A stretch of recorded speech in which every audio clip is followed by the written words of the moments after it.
Hey, welcome back to the Metropole Grid. My name is Andre. Thanks so much for tuning in. It's a 2025 World Showdown. Hopefully you are doing well. We're just at the beginning of round 7, if I'm not mistaken. We're going to be jumping in real hot. We'll be joined in a second by Gio, who's going to be coming back, but thanks so much for hanging out. We got 4 more rounds of single-sided Swiss in this massive tournament. It's 190 players showing up today. In the brand new ban list, this is the 2510. Looks like we're going to be having a table to look at. I have some numbers. Round 7. Is that not what I said? Round 7. Let's look at some pairings here. I believe we're going to be watching Table 2. This is Tuno versus Davs, 2 phenomenal players if you're looking at BetRunner. We got some good points on that table. Let me show height identities. To do a quick recap, if we look at the top on the left, it's almost all Jinteki, almost all HB. It's pretty wild. All the way down to Table 13, you only see red and purple anywhere you look. Again, this is the 2510 ban list. It's totally worth knowing that it's not tournament legal until technically October 3rd, but this is a casual tournament, so we can do whatever we want, and this is what ManintheMoon's been doing. Shout out, of course, to ManintheMoon, to Abraham, you might know, for running massive tournaments like this super consistently. Now, just before, again, I should re-rack and say we have a couple of seconds before the round starts. The first 6 rounds have been streamed up on Axu Netrunner. The top cut will also be continued to be streamed tomorrow there. There'll be a link in the description by the time the stream ends, so go check out Axu stuff if you're watching this in the VOD. Otherwise, I got some, Cody and Coder sent some stats. And going into this tournament, currently in the meta right now, we have some win rate numbers, and it's pretty fascinating. If we're looking at the runner side, the only runners that have a positive win rate going into round 7 are MuslihaT with 54% lat on a 54 functionally. And while there's Az and Barry with actually like very high win rates, they don't have a lot of games, but the majority of the runners in terms of the numbers hitting about 50% and a lot below. So on the corp side, it's kind of fascinating. Epiphany Analytic showing up as most of NBN here with a massive 71% win rate, followed by Oko still staying at that 60%. And we have Iswak, we have Restoring Humanity, we have Leo, we have a lot of corps doing really quite well. And all the most popular corps at this tournament above 50%. So we have a new meta. Again, we did see some runner cards or some corp cards get banned out, but it still looks like the corps are on top here. I think we're just about to jump in. Hey, Gio, how's it going? I'm doing well. Hold on. I just got to unmute you. Gio, you still there? Yes. Welcome to the stream. Can you introduce yourself really quickly while we jump to our first game? We're on table 2, by the way. It's Tuno versus Davs. I'm coming. Yeah, no rush. So this is, again, round 7. We have 4 more rounds tonight, if I'm not mistaken. I think it's 11 rounds. This is single-sided Swiss.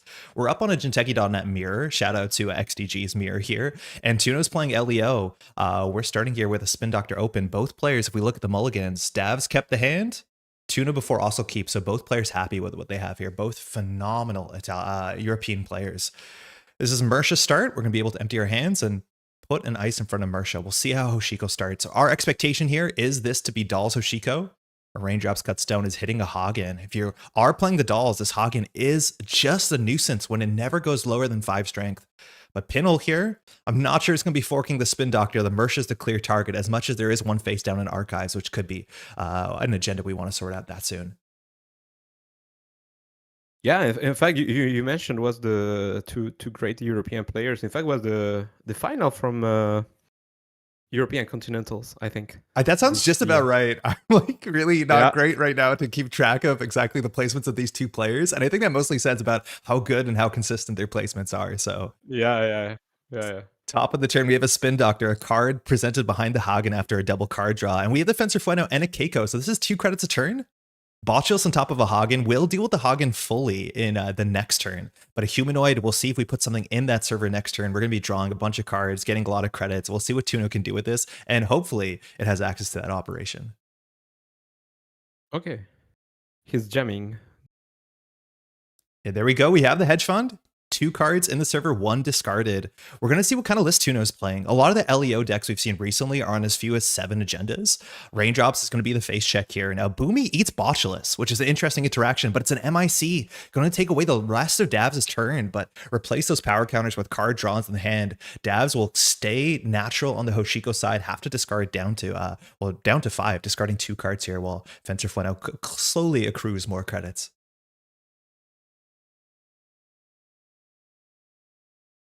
This matchup, Hoshiko's super well represented at this tournament. I don't know if you all got to see some of the pie charts before, but we're getting closer to the sort of 1/3, 1/3 split. Criminal's still taking up the majority share, and MuslihaT is still doing quite well.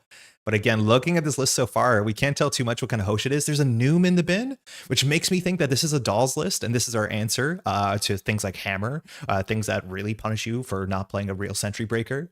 But Tuna here building new remote server. It looks like a Spin Doctor for some more options. Server 2, maybe just an upgrade, whether it's a Tranquility, but on top of it, it goes, and there's the Mersha. We'll see if we get that third ice. Sure.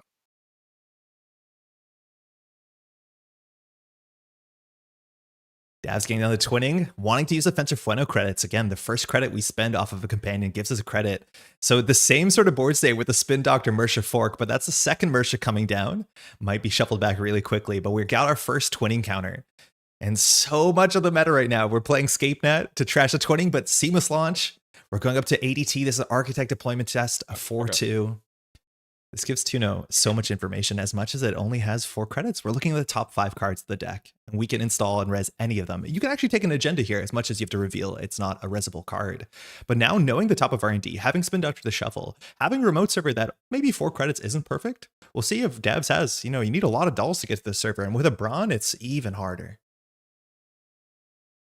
Yeah, Tuno is really protecting the remote server, and he really wants to rush it. I mean, Nuka, there to return to draw some cards. Now, no agenda went into the server. Poking R&D here, this is a known card. I do think you need to know, you're told the ordinal number. It was the 3rd card that was installed. So if the first is an agenda here, it looks like it is, or at least a trashable to not give Fencer Fueno some value. So Spin Doctor's just going to shuffle here. We'll see what goes back. Hedge Fund in the seamless launch. So unknown card. Accessing it is a humanoid. So that actually gives you a credit, allows you to get that twinning counter. And a Rising Tide's coming down. Actually, we're seeing functional breakers here. This might just be Reg Anarch, not so much a dolls list.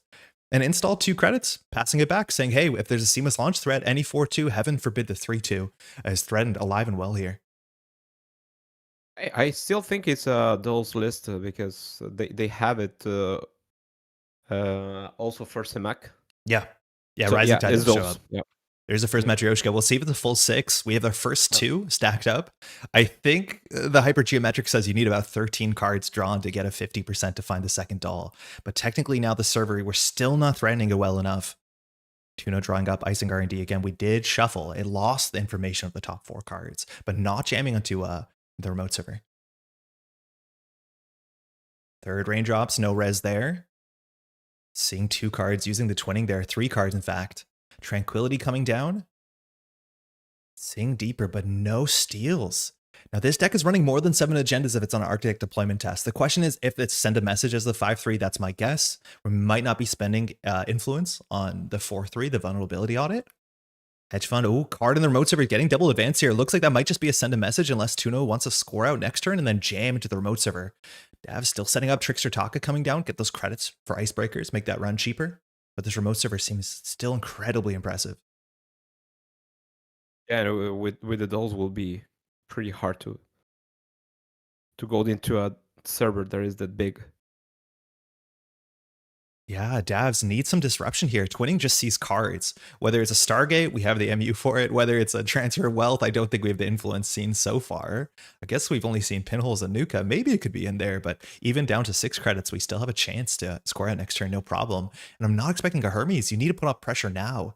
So charge the twinning every turn seems so important for Davs, just to make sure that you can lock R&D, and maybe Tuno gets a 5 points, but maybe no further.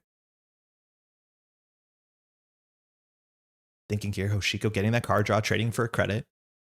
We have 3 of our companions. Paladin Puemo seems to be less popular in the modern Anarch meta, on the basis that a lot of your installs are Matryoshka, and they are technically free hosts as opposed to installs. But Bravado. Some criminal influence. This card was not rezzed a couple turns ago, looking to play the Hedge Fund. We'll see if it gets rezzed now. With 2 clicks left, not some terrible face checks. Again, if it's a Boomy, you do lose the botchless, but double axis here will save the twinning. I do think we still know the top of the deck. Single axis just to get the 7 credits and keep Hoshiko flipped. Running HQ here. We are to HQ.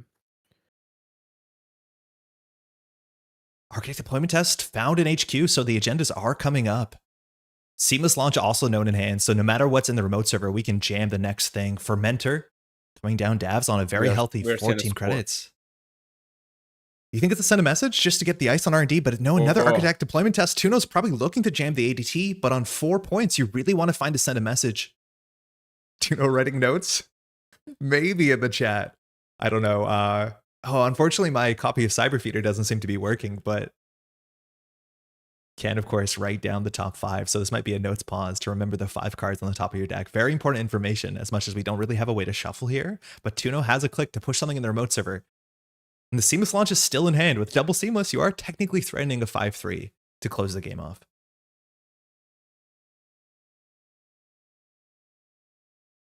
Let's see if I can make this work. Thank you, Lucy.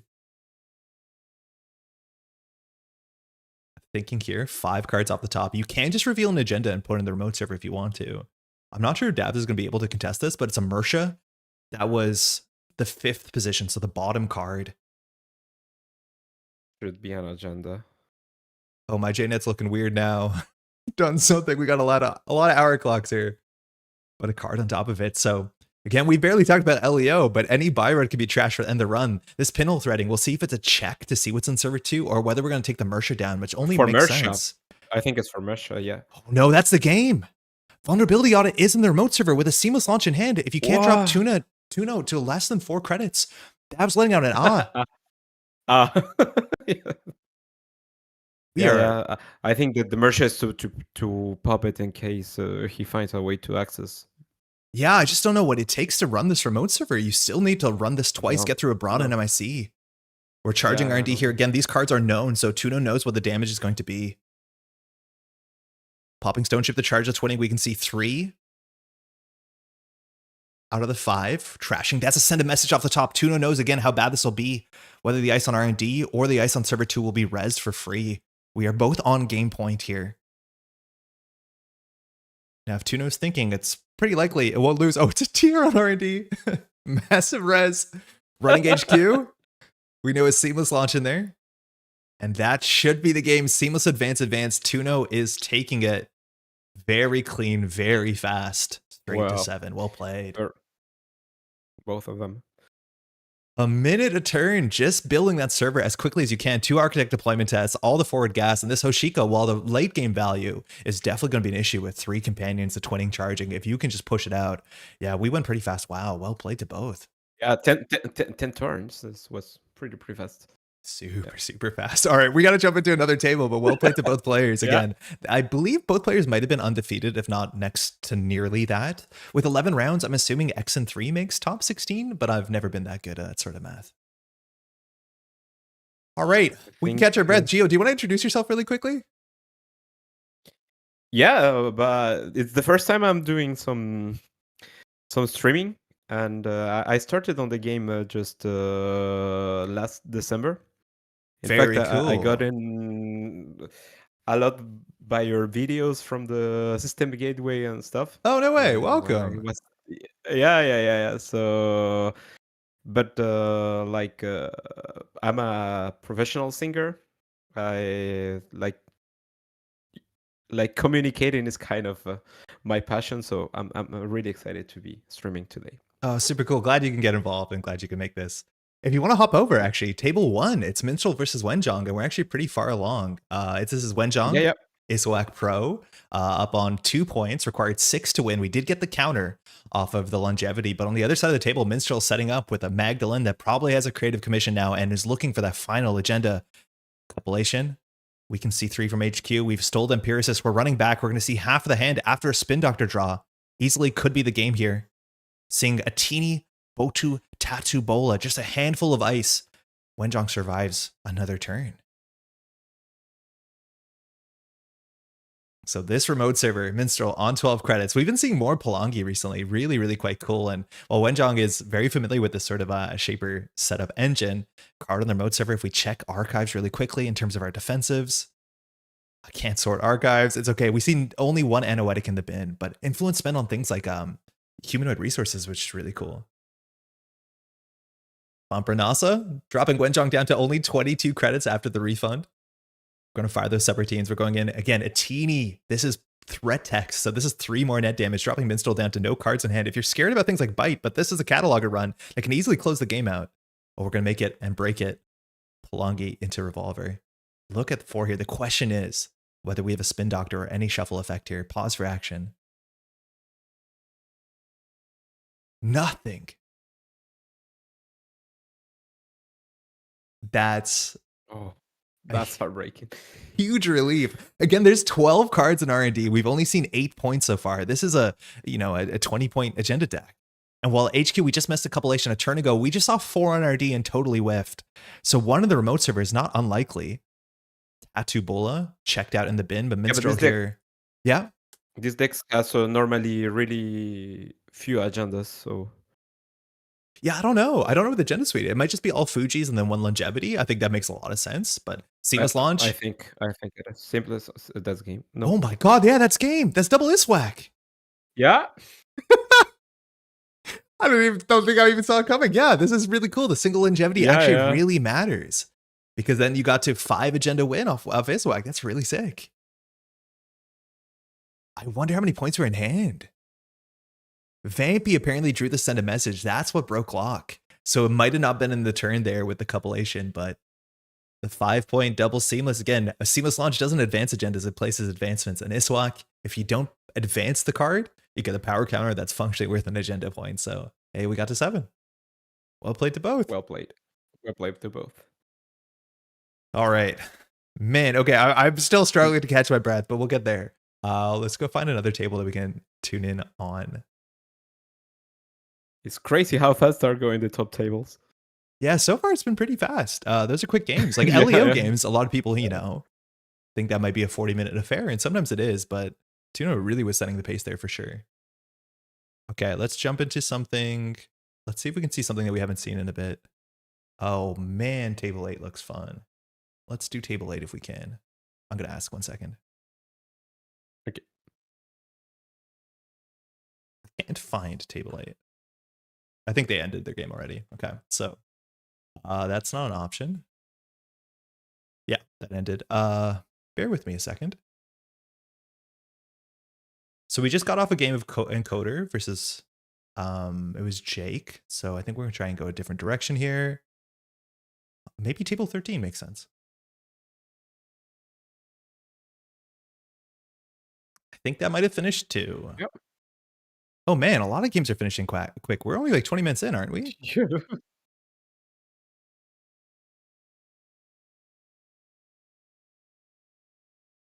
Okay. How's everyone doing today? Hopefully you've been having a good weekend. Yeah. Okay, I'm going to try out table 11 here really quickly. Yeah, I was about suggesting that is interesting. 7 to AU. Oh, this one might be over soon.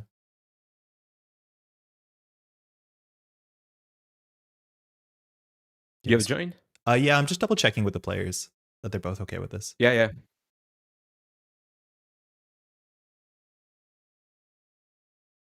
Yeah.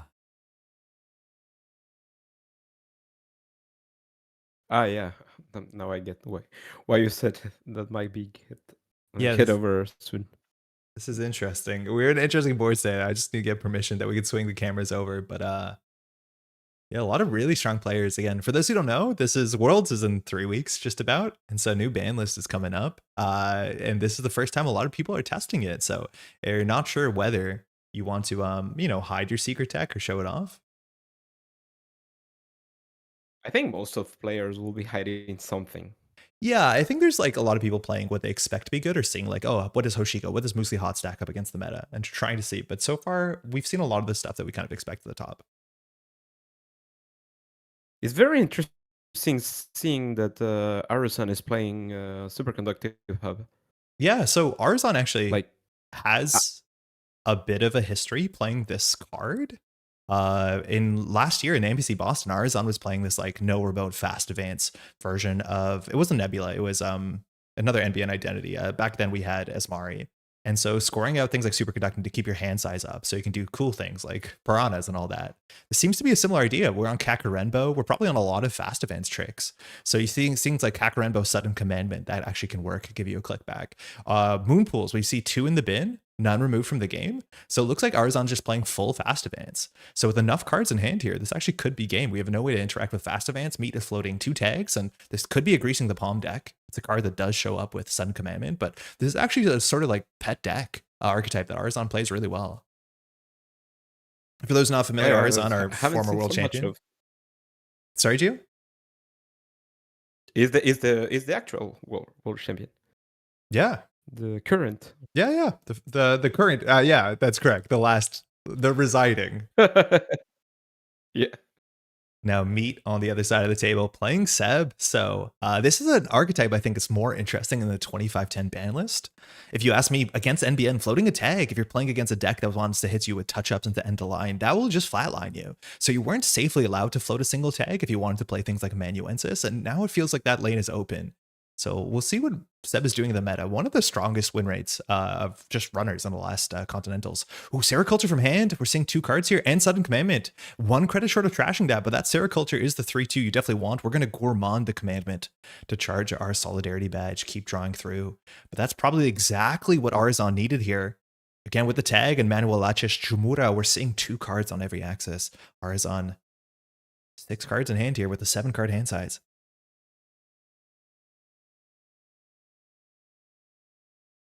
So all the hybrids are out. So we're probably looking at 2 more Sericultures. Then like maybe Superconducting Hubs, maybe you're even dipping into Yagi Uda. But you easily can do install, Moonpool, advance, send 2 from hand, but it's this pressure coming through from Seb that's really sniping the pieces out of hand. Whether you want to get that ice on HQ, we just saw Scatterfield, double ice in fact. So maybe Arzon has everything that he wants to score out next turn, but just got a 1 click too late.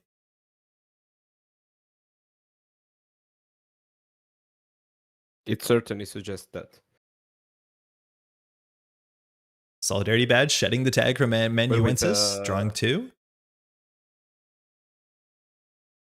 Now with 1 credit, if you click for credit, you're threatening a lot of stuff here. Like you have leech counters, you have Aquaceris crew. You can even at instant speed throw out like a strike fund if you wanted to, and then get credits coming in. So you can kind of have a surprise angle. But here you should be able to see a lot of cards. Praxis running archives. Not sure if we're throwing out cards in archives, but Praxis doesn't actually see those cards. It doesn't even flip them over. We're going to start here getting our Alco counters. So first, discard a card to do 2 net damage. So that's 2 Alco counters. Hitting, ooh, an Ero from hand and a Devil Charm. That Ero seems quite important. Now here, we'll see if we want to deal with this. Another net damage is another Alco counter. So if you want to use Audrey, you're going to lose a card anyways. So we're going to go ahead and feed the Steel Skin, spend a virus counter. Now, again, this is a replacement effect, and it's a very powerful replacement effect because we have all the text here. Now, you're not going to see the cards in archives, but we can install up to 3 cards for a single click. So we're going to get Gourmand back. So that's going to hit the table. That's for free. Now, we didn't install anything with Seb, but we're already tagged. So actually, it's only a double install here. But we are going to install Valentina, which will go ahead on threat and just remove the tag, which does give you a credit.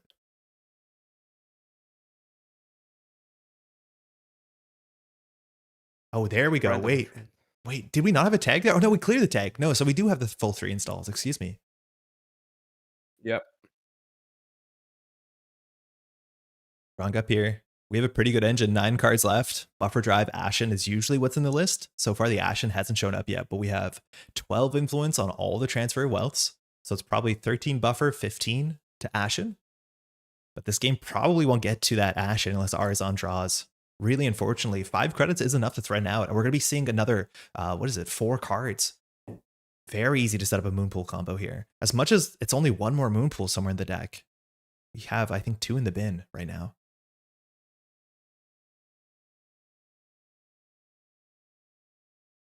Friend of a friend, removing the tag. Is he sending it? Or sorry, gaining the tag.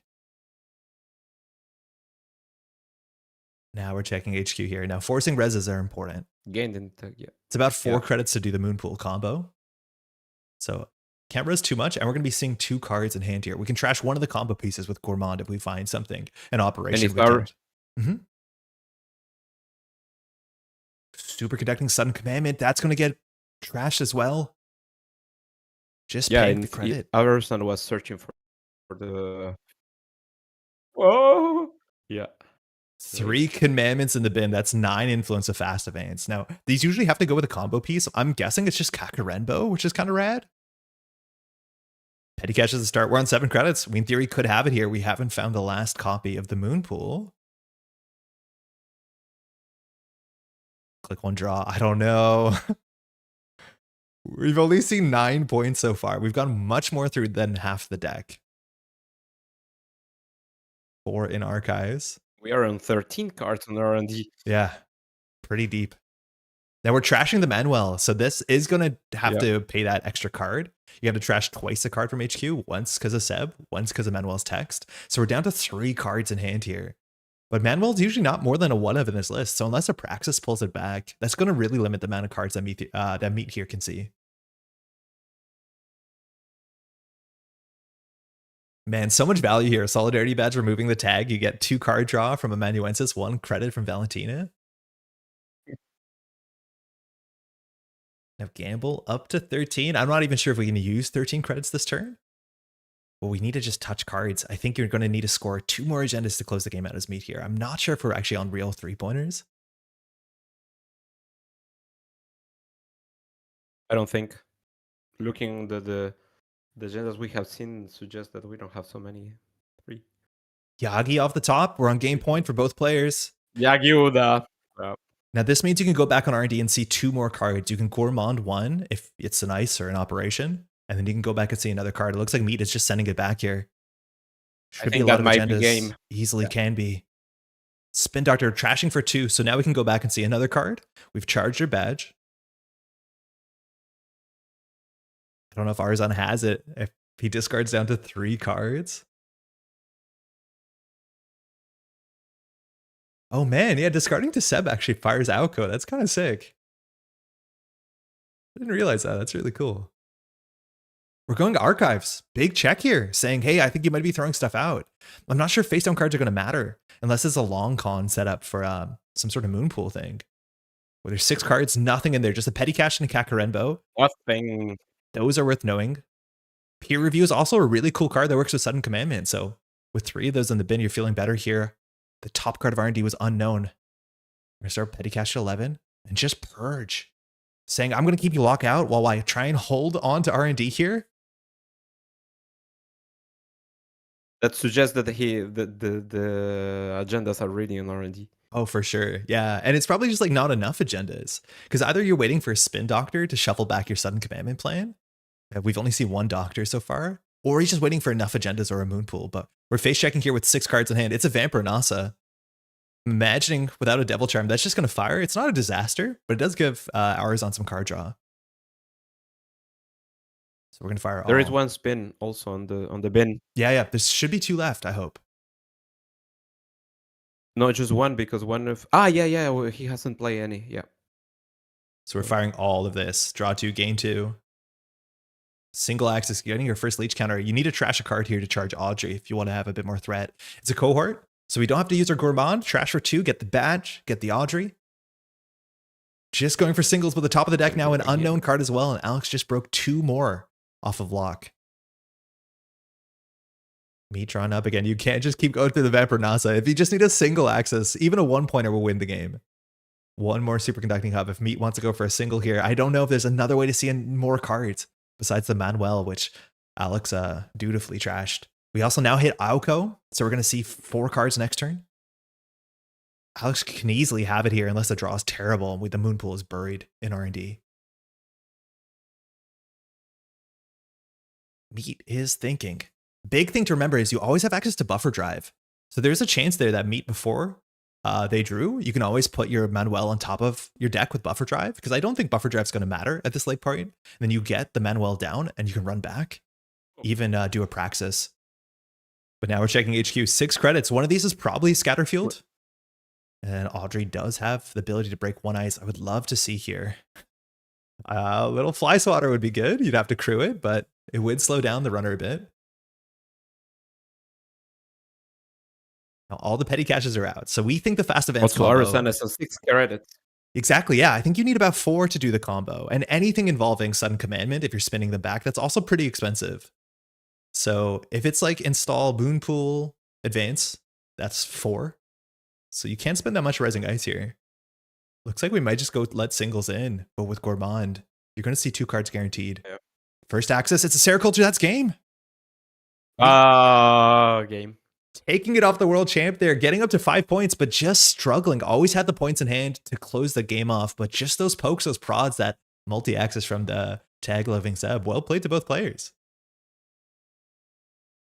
I haven't seen this deck so much. It's so cool to see AU Fast Advance. Yeah, I have no doubt more people were trying some sort of fast advance thing. I don't think I've seen anyone play Sudden Commandment in this sort of shell, but this is exactly a thing that I know Arzon has played competitively. Top Cut and Amnesty Boston last year doing this sort of these sort of lines, which is really quite cool. Definitely want to see that deck evolve over the next couple weeks. Cool. Maybe we'll see it in World. All right. We got some time more in the still round. have time We don't have join, that so- much time, actually. We might be coming up on it. If I look at the reporting, I think it's mostly reported in. So, oh, actually, no, we still have like 20 tables up. Let me just ask real quickly if we can jump into a table here. Give me 1 second.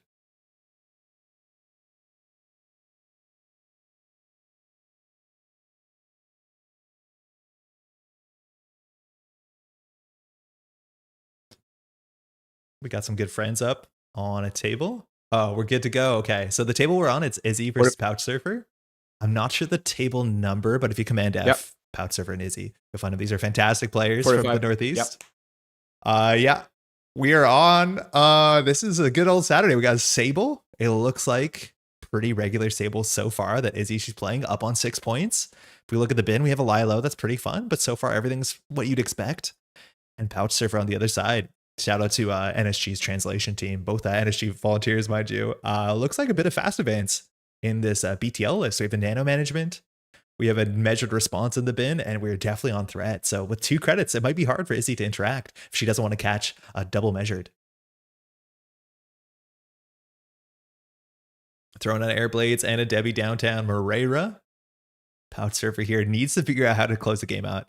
We do have a spin doctor on the table, so if you want to do something with the slash and burn, it won't be challenged here. So you can get to 6 points, no problem. I think you'd love to be able to shoot that twinning, just stop the Chesva. We have the Waken Plant also cooking in the background, and we're pretty good against Hermes on this board state right now. Drawing up. Okay, so we don't have it. This is like exactly where if you can't keep your money up, it's really hard to interact. The text on measured response doesn't require you to trash or steal. It just requires you to make a successful run. And Izzy definitely knows that. So it's not that easy for criminals to make money without interacting. So we'll see if Pouch Server can use that threat. But if that threat is called and there's an agenda in the remote server, and admittedly we have to build a remote server, I don't know, maybe this is just full fast advance. It's hard to imagine being on 4 points with this board state if it wasn't full fast advance. And there you go, nano management, but that's on click 2. Is this nano management into slash and burn? It looks like it is. 2 more advances. Undo click here. Ordering is bad. Yeah, you want to advance first with build to last to get the credits because the card cannot have advancements on it. Slash and burn could take you to 3. We'd love to see an above the law here. Just an UZF, so we got to trash something. Maybe that's where the remote server went, but trashing a reprise from hand feels pretty good. We got rid of our Maskarovka. It's still a really good piece of ice, but now we're 6-6. And while the deck doesn't suggest that we're on green mails, easily could be. So Izzy needs to be a bit, get those card access in for sure. You're risking measured or you're risking points either way. So we'll see exactly how they want to deal with those 2 threats. Yeah, at this point also a lot of runners economy is already on the bin. Yeah. 7 cards left in the stack. So access must matter now. All the gambles, apologies, I can't sort right now. All the gambles are out. Carpe diems, clean getaways are all out. I don't see the bravados. Yeah, maybe we'll find something here on the 4-draw Nuka. I think there might be some carpes left. I only see 1 in the bin. I think it's still 1 carpa. There is 2. Well, there might be the last one up on 5 credits. Still. Now that Biowac, we need a breaker for this. This is 3 subroutines that all very much matter, so you can't boomerang it. Pouch Server was saying in chat, looking for a revolver hit in hand from the AZF damage to keep the safety alive and well in the Biowac. So the only server that Izzy can run here is maybe just tank the hammer. Not great. You'll probably lose the Waken plant, but if a single axis takes it, that's the only server you can touch if you think you're going to lose. But we'll see what the pressure is here. Only on 5 credits and some coffee. Oh my god, there is a green mail RFG'd. Yeah, so this could easily be game point. I guess the BOAC did come up for free. So if Pouch Surfer starts a turn on only 1 credit, you can score out.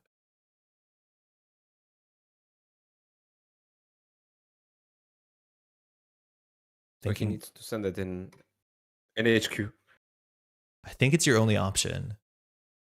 I think even if you drop a revolver, you just don't have enough money to do Maskarovka BOAC. So send HQ, direct access if you have it, which is very rare. You see that nowadays, especially with less Nebula around. But I wonder if you just have to send it HQ, yeah, and hope.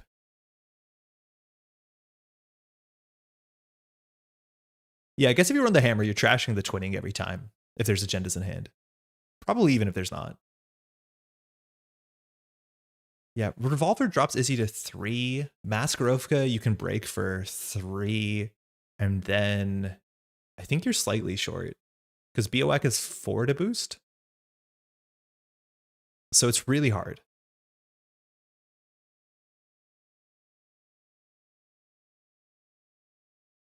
Yeah, it's about, you need Revolver and 5 credits.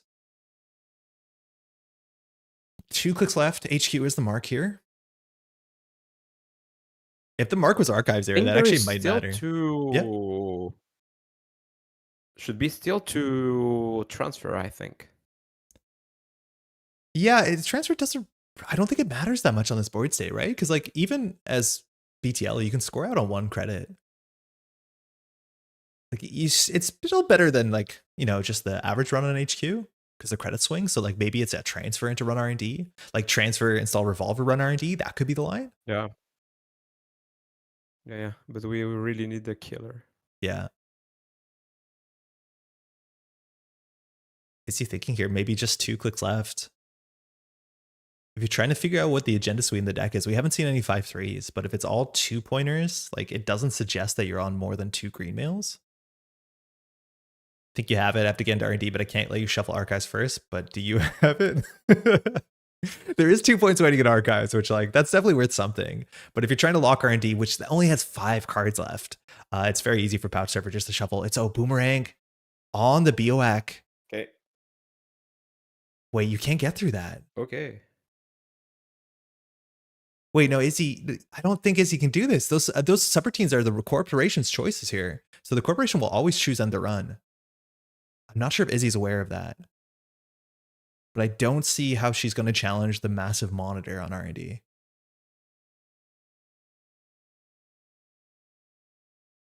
Starting here with the Maskarovka. That will charge you twinning. You can't get through that super cheap. You can give the corporation 2 credits. It doesn't really matter. But yeah, not sure actually how you're dealing with the BOAC here. I think you might be right that it's not aware of that is the corp choice. Yeah. Yeah, this one is definitely like 3 of them are end the run. Yeah, a question comes up, but whenever a subroutine is resolving, the corporation resolves their subroutine, so they read the text as if they're the, you know, the narrator. Yeah, this doesn't work, lol. Yeah, there you go. 3 subroutines on an ice is really good into boomerang, as you see the BOAC next to the logjam.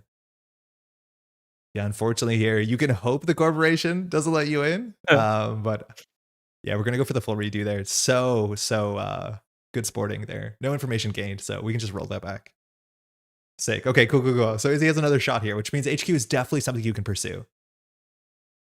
That boomerang means you can run R&D and you actually can see 2 cards, or sorry, HQ, because you can stop the hammer from at minimum trashing your twinning.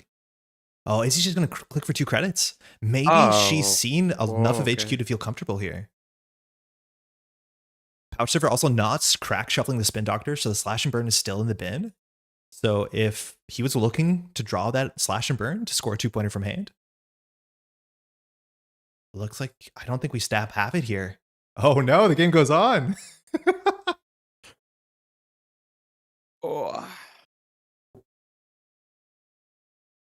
We only have about 5 minutes left in the round. 6-6 for those who don't know. When time is called, the active player finishes their turn, and then the other player has 1 final turn. And if both players end up on 6 points, as close as you can get, it will be a draw, which is worth 1 point. So everyone goes away with something here, but it's not a win for both players. So you definitely want that win for sure. Both of them with 4 cards in the deck. Yeah, right? Only 4 cards left. And you have to We be are at the very end. we're definitely at the end here. So this is only going to be playing 18 points. So again, we see 13 points on the table. So there should be only 5 points among those 12 cards left, or it's more than 12 cards, right? Just about. We're just getting money, credit, government subsidy. Now this money is not something Pouch Server can even use on this board state. Now Izzy did survive double measured. That actually could have came true. Oh no, did not make a successful run, let alone a run at all. So I wonder if we're just trying to threaten the double, the triple measured. I think we've seen 1 in the bin so far, but 2 of them should be alive and well in hand by this point in the game. Is he drunk again? Getting that class act value? We're at the point where Revolver can maybe challenge to see 3 cards on R&D here. Definitely this is a game. Is he thinking here with the Revolver? So we need to see where they are. Again, a lot of these rigs are running 2 of each breaker. And if we look at the bin here, there's only 1 Revolver and no extra breakers. 1 Revolver. Izzy might be bottoming Maybe the extra so copies. maybe he has Carmen. Yeah, I don't know. Maybe this is only 1 of breakers. I think you would have seen extra breakers by now, but you're at the point too where the bottom of your deck, the value of the draws get worse because it's all the cards that you've kind of class acted away, like your second or third class act, your second Hermes, stuff like that. So Izzy should know the total deck stack. Playing Flesh and Blood out here. So maybe she just doesn't have a way to deal with the lizard on R&D. 7 credits, so we know she can get into HQ. Clearly don't have a 3-2 in hand. Well, maybe not. Maybe Pouch Surfer missed the like slash and burn shuffle in. The nano managements, that's a lot of influence too. So we're on at least 2, that's 8. Spin Doctors will bring you to 11. So you could be playing a 3rd nano management. That's another reason to want some amount of money. Just click 3 pass, throwing up the transfer. Tournament schedule reminded you for 1 minute left here. Is it this turn still not shuffling back the slash and burn? And then we have nano management. Okay, that's game. That's game. Should easily be it. Double advance. Undo click. We need a slash here, don't we? Oh, wait, full undo, full undo. We got... Wait, what happened? Yeah, install, advance. There you go, above the law. The 3-2 will close the game out. That might have been top decked, a good game to both players. Maybe Izzy could have gone in there and saw a couple cards. I think you just have to break the hammer, but well played. Getting the stream jitters. I would be surprised. Sorry? I would be surprised if it didn't have a Carmen or something on the deck. I don't know. It looks like she's Even only if running it's 1 of one each breaker. Yeah, Revolver. If you have just 1, you don't run Revolver. Yeah, I think you might be right about that. Maybe. And then Carmen's just really expensive to break BOAC. Like you install for 3, you break for 7. I think you're more right that it's likely. I would see them more than double Revolver. Yeah. But either didn't found it or math was not working. Well played to both these players. They're fantastic people. Yeah. Do a lot of work for NSG. Really happy to see them participating on a Saturday afternoon. But with that, hey, we can jump back to our standings. We should have most of our reporting in here. Again, this is round 7. I believe we have 4 more rounds today. And if we jump back, shout out to Wenjong and Minstrel. If you're watching the stream, please report your standings. Thank you. If we jump back to the standing section, we have a couple players that were undefeated going into this round. So Tuno is going to remain undefeated. Wenjong as well is going to remain undefeated. Minstrel is going to take his first loss. So I think it's very likely that Wenjong and Tuno will play each other in the next round. Technically on the even rounds, it could be a bit more restricted because if they have the same sort of side disparity, they're sometimes forced to pair up or pair down based off of what happens. So we'll see if that matchup happens. I wonder if they're at the point where they can start considering intentional draws, both phenomenal players, but otherwise we have a lot of players at 15 and it's kind of how it goes when you have a tournament of this size. Okay, wait, hold on. Can someone tell me how many rounds there are? There's only 3 more rounds, right? So there's only 8, 9, 10. So it's 10 rounds. Yep. Okay, that's good to know. I really should probably know that. So it's a 10-round tournament. This is, again, it's a casual tournament, which is just so funny to say. For those who don't know, in Netrunner, there's competitive tier events, so things like Continental Championship, World Championships, and they're held to a different caliber of like judging and stuff like that. This is technically a casual tournament. It's like a CTK, G&K. I'm not actually sure what it is, but this is just exactly the sort of stuff that Abraham, ManintheMoon, does to put on these events, so that the people can get some good prize support. People have an excuse to come out, meet people, and hang out on a weekend, and I am so there for that. It is such a fantastic thing. 10 round total. Shout out to ManintheMoon. 190 players. Yeah. Amazing. You were playing today, weren't you? I played a couple of rounds, but yeah, I just bring some jank stuff because I knew that I won't be playing so much. So it was fun to have a couple of fun games. Very cool. I do want to say this. I know I talked about this earlier on stream too, but Abraham goes out the way to make these tournaments as accessible as possible to players who maybe this is their first online tournament, maybe they're new to Netrunner. And so I think there's even specific prize support, if I'm not mistaken, that goes out to newer players. So if you're seeing this and thinking like 180 players, like I don't belong here, I mean, that's totally not the case. And the streams will largely follow the top tables because that is where the tournament structure is heading and those narratives that we follow across the streams. But I promise you, while we're looking at the top half of the tables, everybody's having a great time on the weekend. So please always keep that in mind. This tournament's for everyone. Okay. Yeah, me as a kind of recent player, I must say that for people that watch and they think that those tournaments are really not for everyone, the community of Netrunner is really great. I mean, we always have a good time playing in this event. Yeah. Community's super special. I think people figure that out as soon as they can, really, when they come to Netrunner. And I'm glad to hear that you're sharing the same sort of experience. You've only been in the game for a couple months, right? No, I started December last year. But, yeah, okay. So not even a year. That's really cool. Not even a year, yeah. Very cool. All right, we're going to be finishing up the pairings of this round. Again, going into round 8. Give us a moment while we get there. I just want to read out some statistics. So again, it's 25-10 ban list technically. That's people are really interested. Here on screen, I'm showing a bit of the identity spread. ManintheMoon is saying that it was 75 players in this tournament that had never played in a Showdown. Yeah, true. So assuming many of them have never played in a tournament before, that's really, really rad. Hopefully you've been having a good time. Yeah. Super, super cool. 75. Great. Yeah, that's massive. That's like more than a lot of people at many, many tournaments that go on in person, let alone online. Yeah. All right, let's look at the distribution really quickly while we wait for the next rounds to pair up. So this is everybody. So on the left, we have Corporation, if you can see color. Left side, purple. Then we have red. And actually now purple is overtaking as the most popular faction. I think that's really cool. You see LEO showing up in force. And while LEO is sneaking back into kind of the top standings over the last couple months of the Continental season, it's definitely doing really quite well. We also have a lot of precision design. And I think we've seen a bunch of different precision design decks over the stream so far. Again, check that stuff out on Axie's channel, where we've seen like core damage PD. We've seen just like good efficiency PD. I'm not sure if we've seen like 7-point, the sort of like combo PD decks that I'm pretty sure are out there, but there's some really nice things you're doing with a very consistent system gateway identity. Now, Alco, that needle really hasn't moved. Still going to be the most represented. You can't take that away, 25-10. And then we start to see other interesting things like Restoring Humanity showing up in force, and then that block of Wayland IDs where OP is still the most consistent. Now, NBN, obviously a pain point here, only less than 9% of the tournaments, and most of those are Epiphany players. And while you still have some players, diehard Nebula players and Pravdivos players, there's not a lot else going on. I do want to say, shout out to Encoder who shared some statistics. Right now, at least going into this round, Epiphany at the highest win rate. As much as they don't have the most plays compared to like an Alco, it was like a 60-70% win rate. The Epiphany decks, the people who are playing them are definitely, they're onto something. And they're playing something that actually is a bit more complicated than it might look.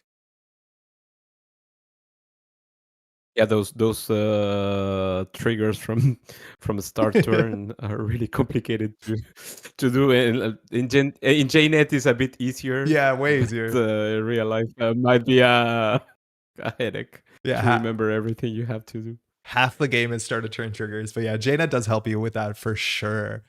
So we'll see players like Yeah. if they're going to Edinburgh and they have to pull out their paper cards, whether that maintains its win rate and how much harder that is to play. But that's really fascinating. It seems like the obvious front runner for modern NBN, which is something people are definitely looking forward.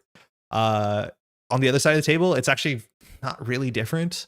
Shaper showing up a bit more than it used to, more than a quarter of the field, which I think we barely saw that at all through Continentals.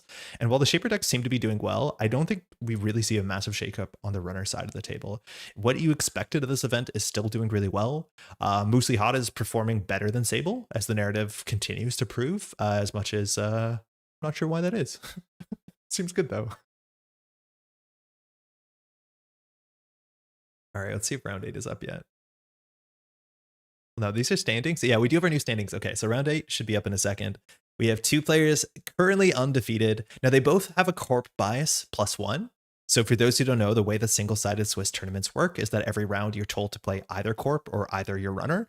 And so this round, both players, Tuno and Wenjong, have to play corporation. So they will not be playing one another, which means that they will not have the ability to intentionally draw. And probably game theory says that if whoever they're paired down with will probably not give them an ID if they ask for an ID. So they will be playing another round. So there's a chance that we will have no undefeated players going into the next round.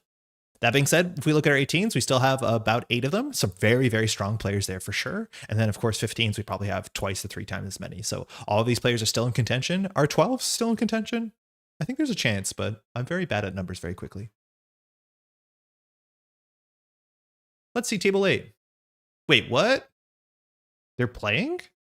Wenjong and Tuner are playing? That's possible? Huh? Oh, yo, chat, what's going on here? Okay. I thought that was not possible. The court +1. Yo, JNet devs, or sorry, Cobra devs, what's going on here? Is that possible? I thought, like, by definition, the most strict thing in an SSS tournament is side balance. Maybe that's side balance. I don't get it. Okay, well, they're playing each other. I'm assuming they might just ID there. So apologies for my incorrect explanation there. I'm very surprised by that result. Anything you want to see? Yeah, I thought also that they won't play. And I thought that they won't play either because they were corp +1, but Yeah. I am thinking, what do you think about table 4? We have a Rotom Appliance, former world champ. You might know his mug on Cell 1.0 versus Warlock. Phenomenal Italian player on Epiphany. Does that sound cool? yeah. Let me go and Yeah, see let's if they're go for good. it.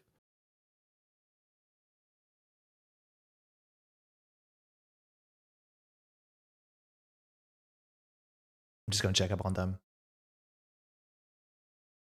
Theoretically Looking possible for if the everyone table. else are corpse plus Yeah. 1 at the top tables. I'm assuming it pairs up, down from the top though. Like my assumption was that the side balance would prioritize top table and then kind of like trickle down. But I'm not 100% sure. There's so few people on 18 points that's possible that ones who are the opposite side bias would be a repeat game. So we're like at the point where the pair down would be too drastic that they didn't do it. Okay, we're going to do a different table. Okay. So let's see what else we can find. We have table. Table 6 is cool, but we've seen a lot of LEO.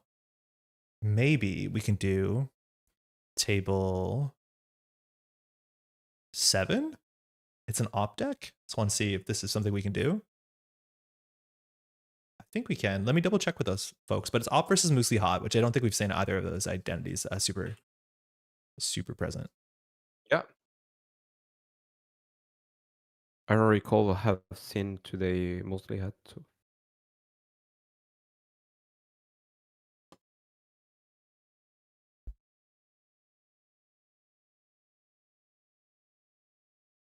Yeah, we're just double checking. Again, patience on the stream. I know you're looking at a still page, but trying to do everything all at once. And no stress. All right, we'll go a different direction again. Maybe we'll just do table 3. I would like to see an Epiphany if we can. So let's see if that makes sense. Give me 1 second. I'll check there too.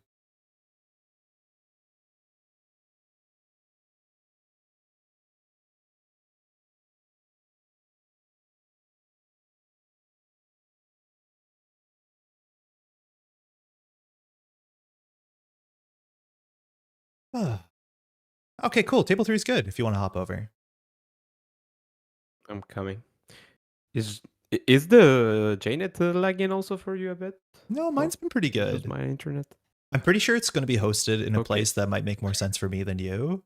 Assuming XTG set this up on my part of the ocean, on this side, but it looks like we're Yeah. off. So yeah, hopefully it holds on. Like again, there's 200 people playing on this mirror, so it's incredible that things work as smoothly Yeah. as they do.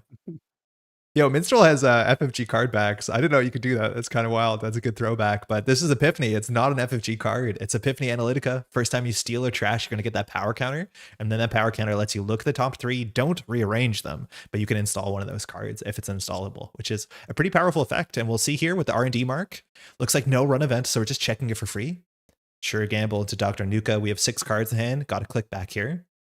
You never love trashing cards off the top of R&D. It does give you the Epiphany counter and you're not actually controlling the board. So we'll see if server 1 to server 2 is as nightmarish as like Warm Reception to Spin Doctor. And oh my god, are we off to the races. There we go. Okay. Balanced coverage though instead. So we're going to be guaranteeing 2 credits. The top card was known. Declines to use it to reveal the top card of the deck, but that card was known. I wonder why that was declined. Maybe we're trying to do Bladderwort. Interesting. Speaking about triggers from start turn. Yeah, I mean, like you had to mash no. It went really fast. Like I don't know if it's a misclick, but it was a known card. When the runner runs R&D, like there's no downside to balance coverage showing them the card. But maybe we're trying to specifically stay under 4, which yeah, I do think we've seen Epiphany with or NBN asset spam more accurately with Bladderwort. I think that's my only read here. So we'll see if that is an error or whether that's intentional. Minstrel plays fantastic Netrunner. I think we'll be looking to a lot of assets in this. For sure. Yeah, Koga in chat calling out, this is a 54 card Epiphany deck. That is definitely interesting. We're going to be playing probably 22 agenda points. Ah. Sable on the mark, stealing Stoke the Embers. That is definitely one of the power cards. One of the reasons you're excited to play Epiphany with his ability firing off the Epiphany install. So 2 points up. We are not closer. Well, we're closer, but we're not on that big old jump point of Oppo. So 7. We got our first doll down here. Cybershark down to 0 credits after stealing. So even if this is a tempo oppo, I think Minstrel's really happy to get that across the table. Top card's not known. Public Access Plaza. No Bladderwort here. Balance coverage revealing. Chose asset. It looks like we've whiffed. Oh, declines to use. Wow. Whoa, cool. Yeah, I guess we don't know what the card is. So it looks like we missed the call. Oh, no, they didn't decline. They just missed the call. Am I not reading this right? Yeah, they didn't know what it was. So Minstrel did try and reveal it. Excuse me. Yeah. So there's no Bladderwort line. It was just the call was wrong. No, wait, what? No, I don't understand how this card works. You gotta look at the card and then you can reveal. So no, never mind. You have to call it first. There's the oppo. 2 tags, down to 2 credits. We have the Public Access Plaza protected by his threat to text. Very uncommon number to see in that sentence. But now let's see what Cybershark does with 2 tags here. The big punishments, IP enforcement technically could exist if you want to clear at least 1 tag, you're safe. Or similarly, shipment from Vladisibirsk requires 2 tags. So we'll see how this is respected, if at all. Cybershark drawing up here on 0 credits. There's not many plays that get you back in the game besides no free lunch and Carpe Diem in terms of economy. Maybe you can do credit, buy a bans. Maybe. Yeah, I think I'm just struggling with the JNet interface with balance coverage.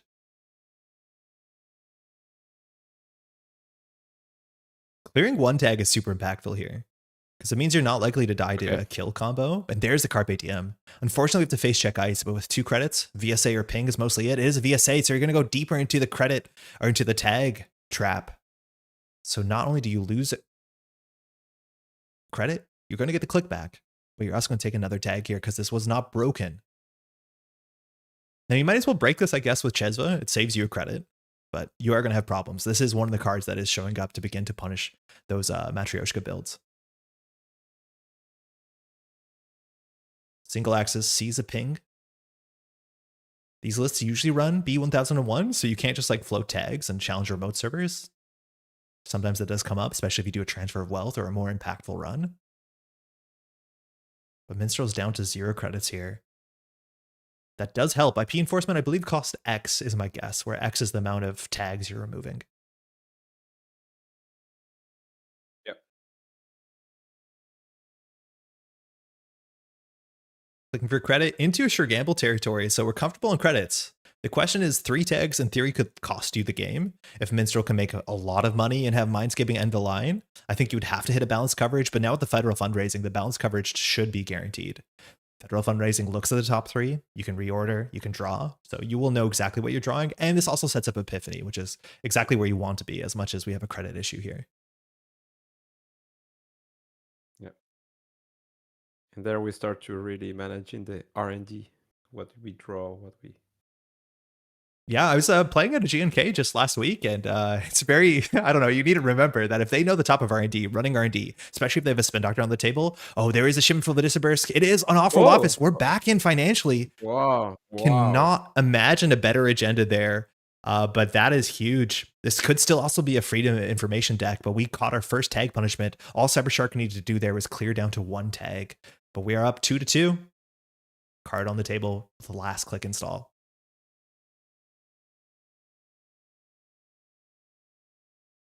We're back. Do you think we just go tag me here? Like, it's a 54 card deck. Outside of Gaslight, how consistent can the tag punishment be? Like, maybe you're also worried about Ice. Starlit Night gets a bit worse for sure, but Shark here, that's a lot of tags to clear unless you're playing lie low. I think it's going to be pretty difficult. And I think we're just sending it Hermes. We're going to tag me. Tag me. Let's see if the compilations are enough to pull apart some of those key pieces. But we're just going to go deeper into this. Break it. There's the B1000 one we're talking about. The enforcer on the street and removing your tags for you. But again, you have to run and trash this if you plan to run and trash anything else, or just even run anywhere else.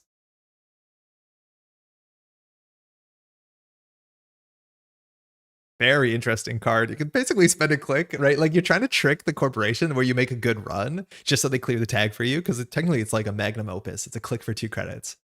But now this thing has to come down sooner than later, which puts you closer to Oppo, and you're kind of falling deeper and deeper into the web that Epiphany is weaving.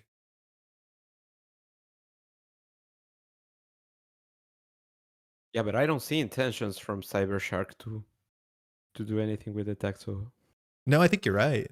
I think we're forcing B1 to do it. Now, this is what I'm talking about. R&D, that's a known card. So, like, Minstrel's not at all stressed about that single axis. If you're trying to just push yourself forward by seeing those cards, unless you're going to trash it, you're not really forcing out anything. Wow, that Spin Doctor was popped super fast. Shuffling back shipment for Vladislavsk and Appa Research.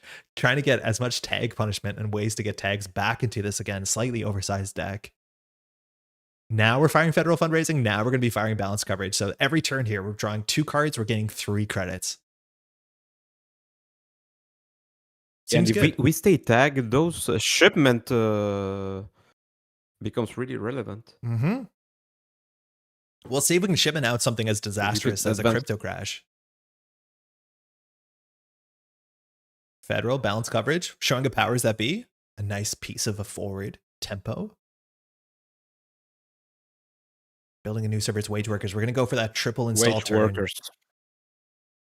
So this is the first influence I believe we've seen. So going to put something behind a single piece of ice. Okay. Now, the doll is there, so it can deal with this ice. We saw a ping in hand. But at the end of the day, if it's a ping, not only do you have to run this ping, you also first have to run the B1001 because it's really well protected. And this Wage Workers is also representing a 4-2 that can be scored on the table, let alone Hollow Man and all the other cool stuff you can do with Epiphany. Archives is the mark. No cards in there, but if you have a nice run event, that can save you a click. As hard as it is, I think if you do play a clean getaway, B1001 might have something to say about it. I think if you want to start to get accesses, you will have to deal with B1. Yeah, you do. There we go. Yeah, of course. Chasing down the buy right there. It's 3 credits. I don't think I've seen this interaction. So if you run the B1001 with like a clean getaway thinking you're safe, you can run it res another B1001 which trashes that one and the server disappears. So you lose a clean getaway. But we're pinholing. I guess we're checking server 9. It's a tomorrow's headline just on the table. With the wage workers, that means, well, they're already tagged, but more likely we'll do triple advance and then jam the next piece. We'll see if Cybershark here wants to contest the server, hoping that all the B1001s on the table are clear and a single doll can get you through this ice. Yeah, I was wondering, maybe we have a second B101 on deck. Yeah, I don't think it's unlikely. So we are checking. Mavirus, interesting. Mavirus. You've already trashed a card here, so there's no reason not to. I don't think. And you only have 3 credits. So if you trash B1001, you don't really have the credits to charge server 9, but we're going to check the table here. This is probably the powers that be, right? Another Spin Doctor. Spin. So powers that be didn't hit the table. It's in hand on the turn after. So maybe we want to do triple advance install powers that be. That's our Wage Worker's turn. But let's see like a Starlit Knight here. Something big. Oh, just the ping. We're taking this agenda. Ping. Okay. Okay. Definitely less protected than I thought it would be. But that's the one ice that we all saw on the stream, right? Headline 5 tags Maybe it's in. really counting on having an. Maybe he's really counting on IP enforcement in a moment. Yeah. Things can swing. It was really lightly protected. Yeah, you're right. IP Enforcement, it's not a card I've actually seen hit the table too often, but it is just a massive swing, especially with Stoke the Embers, because you get to install it and fire its text because it didn't come from HQ. So this could be these sort of like tightrope decks where like things look really bad and then suddenly, oh, it's a 4-point swing and the Corp is ahead and you're behind. Yeah. I think it's likely to be in the deck. Now, Minstrel dealing with the federal fundraising. We have, I think, broken our Epiphany lock after the Spin Doctor Res. And so again, it's so easy to set up something good with the Wage Workers when you're drawing 2 cards a turn, you're gaining 3 credits a turn. Let's see if we find that second ice and really make the Matryoshka find another doll to stack.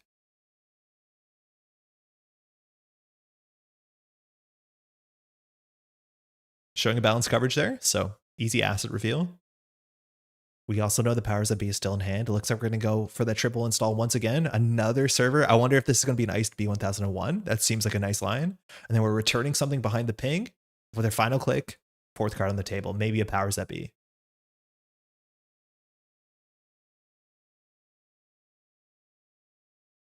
Got a good mark there. Dr. Nuka into draw. 3.5 cards. Ooh, I think you'll be very happy finding a Carpe Diem.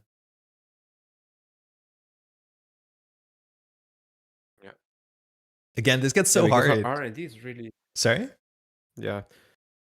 Because R&D is really, what's the card. Yeah. You let there. So Corporation knows exactly what's being touched there. And it's still clickless, so you get some information. Like maybe it forces a Spin Doctor Shuffle. In theory, the federal fundraising will put the agenda 2 cards down. But it is clickless. It's like so hard here to bounce back. Imagine you do credit, and then on your next turn, you start with a clean getaway and they B1001 you. Like the run events are really tricky to play. At least the ones that need successful runs. No free lunch. Feels like a drop in the bucket. I think you'd rather have this as just 3 credits. Minstrel can just reach over and start trashing some of these cards. And I think actually the Dr. Nuka might be a target. Maybe eventually the Class Act if you have an errant click for the Wage Workers.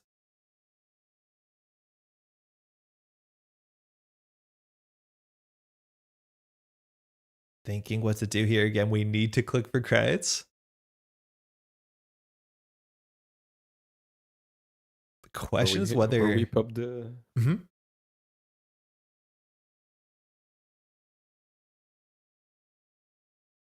I don't know if you ever played with the card Daily Business Show. Maybe at the beginning of when you got into the game, but that's the sort of card that's like very similar to federal fundraising, where, oh, we're clearing 2 tags, double no free lunch.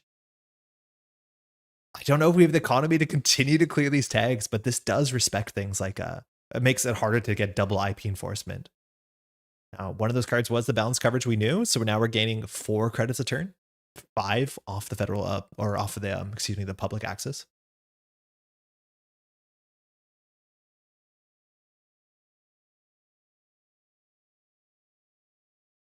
My guess is, I don't know, if we see a 4-2 into a powers that be, that'd be really quite strong. You get the B1000 back behind some ice. That basically forces Cybershark, there's only one thing that he can do that'll push the game forward.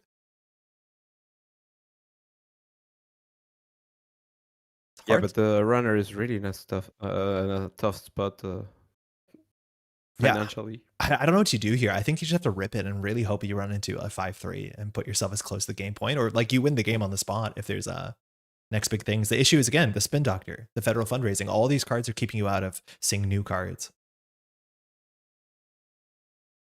Prototype being revealed.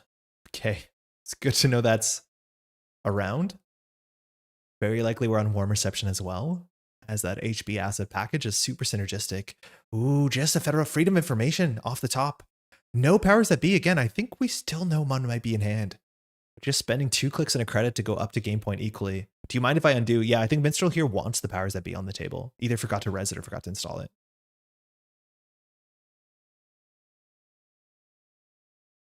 This is also terrifying again. You're assuming that there's more of these in the deck. Oh, we want to interrupt here before Hermes does some damage, because as soon as Hermes bounces, you got gained information. And then you can't ask for the redo.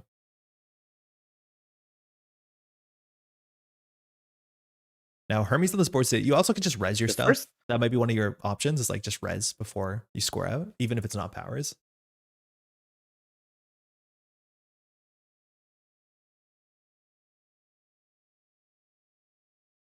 Yeah, just undo the score makes sense. Because I think either we're going to res assets or we're going to res the powers that be. Yeah, there you go. Okay. So now we can get a card back or install a card from HQ. It looks like it's a B1001 is back. Now that card can immediately be bounced by the Hermes for whatever that's worth, because the corporation has to finish all their win score triggers and then the runner does their win score triggers. So here Hermes can return any of the 3 unrest cards, and it looks like the B1001 is just returning to HQ. We install it with the last click. Super likely. Probably.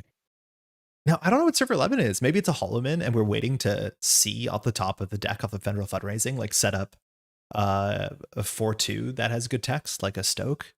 Maybe it's another B1001. I think that'd be kind of surprising. You'd probably go for, well, there's not that many options in archives, it turns out. Shark here has the archives mark, only 1 credit. Finished with the Dr. Nuga. But I don't know how you get back in here. You definitely want every Carpe Diem you can get your hands on. Oh, there we have one. Clickless 3 credits is exactly what the doctor ordered.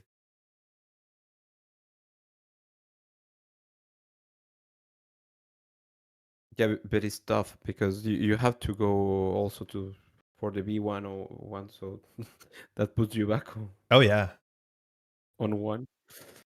Just the shark treading water here, whether you have to deal with the B1001, then you have to probably force out a spin doctor, you have to force out the federal fundraising. One of those is a bit easier than the other. And then you have to start touching R&D and hoping that you can break, like get lock. But at the end of the day, it's like really hard to do R&D lock on Epiphany. They can always break lock. Bravado for 3 credits. I think we're just bouncing off this. In theory, you can spend the Chesva credit. Or sorry, it's not Chesva credit. So yeah, there's no reason to do that. Wow, 3rd no free lunch. This deck is playing the full playset, and going down to 1 tag is actually really important on that turn. So you can't get shipment from Vladisibirsk, or you can't get IP enforcement back to either the game win or a really, really bad spot. 3 no free lunch heals preparing for Epiphany. Yeah, like that's a lot. It's like really hard to call, you know, what your expected meta is here. Whether you're worrying about mutually assured destruction, like I don't know. We saw HB decks, some of the core damage decks are playing distributed tracing as their win condition, so it's a pretty legitimate card. Holoman being revealed off the top, that's super important. Okay. Oof. That's game? No, just to stoke the Embers. Sitting in server 11 again, that card we couldn't tell what it was, and now it starts to make a lot more sense. We get another trigger there off the powers that be, so now this is going to be installed from hand is my guess. So unknown card here. Stoke the Embers can put an advancement on a card, so the ice got the advancement. It doesn't have to be an advanceable card, so it could be a Mess and Chestfo, but it also could just be a ping.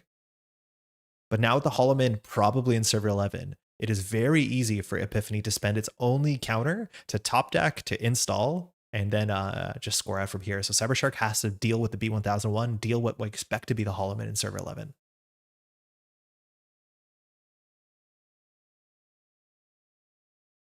Drawing up at the start here. Yeah, I was wondering if that card in server 11 could be an agenda. Was not likely, but Yeah, it's hard to tell what it was, right? Like just about everything would have been res there, unless it was a Yeah, 5 yeah. B or like a Holloman waiting. But agenda is definitely an option. This is the thing with these like 54 card decks. Yeah, The larger the deck goes, the less consistent it is, and like you can just draw a lot of agendas at once. I thought it might be an agenda because he didn't rest, but Exactly. not likely Oh, because he had another install. do you think you beat 1001 Oh, won that's this? Yeah, undo click there really quickly. I think. I think. It was like maybe I Of can't do course. that. So you have to run the. Oh wait, we're just changing the server. I think you could consider B1001 there. Undo. Yeah, there you go. Res crack. Now you did technically clear the tag, but it cost you functionally like 3 credits instead of 2, and you lose the getaway. Now we are technically untagged, so that's nice. The B1001 doesn't have text. If you go and challenge what we expect to be the Holloman, you'll probably end up in another Oppo fork, and Minstrel definitely has the credits to deliver the 4-tag Oppo, which you're definitely not coming back from that. It's very rough this game. I mean, but he steals in 4 points. So Oh, it's Prototype, not Holloman. That's another one of the cards that we knew. So this technically has text. Returning the class act is not super important. It is just an economy card.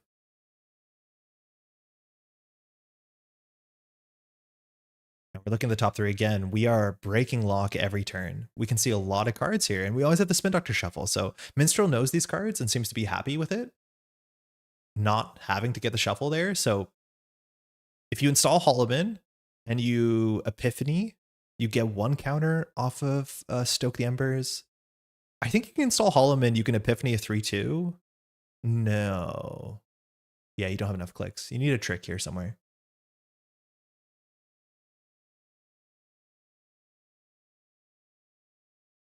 All right, we're continuing to draw up. Virtual Service Agent has been revealed, so it doesn't end the run. With B1001, kind of functionally does.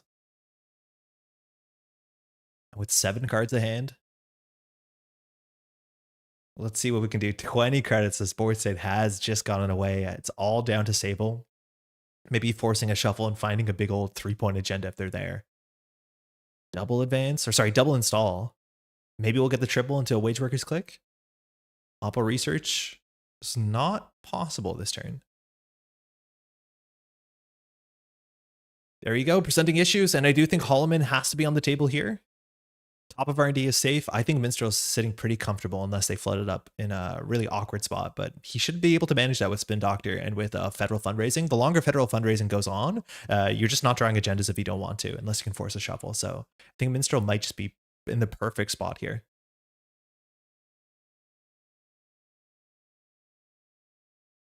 yeah, I think. Do you think might be pushing out the last points there? I don't think you have to push on the table. I think you just push the Holloman and then say with Epiphany, you just, when you know the agenda's, 2 cards down, 3 cards down. Whoa, okay, this might force a shuffle. Oh, finality. Whoa. We're not tagged, so you Yeah. can't stop this. But this will actually not only break lock, if you know the agenda's there. Oh, you're just starting with a behold there, huh? Okay, so no shuffle. Looks like the top 2 are safe. Paying 4 to give the runner 2 tags. We'll see if Cybershark trashes this. Does trash it. Sees 3 more cards, finds nothing. Now, this is interesting because if Minstrel wants to set up the top of the deck for an Epiphany into Holloman, all that he has to do is like shuffle with Spin Doctor and then Epiphany on the following turn after seeing with federal fundraising. Very importantly, Holloman cares about installing from HQ, and if you use Epiphany, you don't install from HQ. So you can score out a 4/2 from the table, even install. You have good reach. Let's just say that.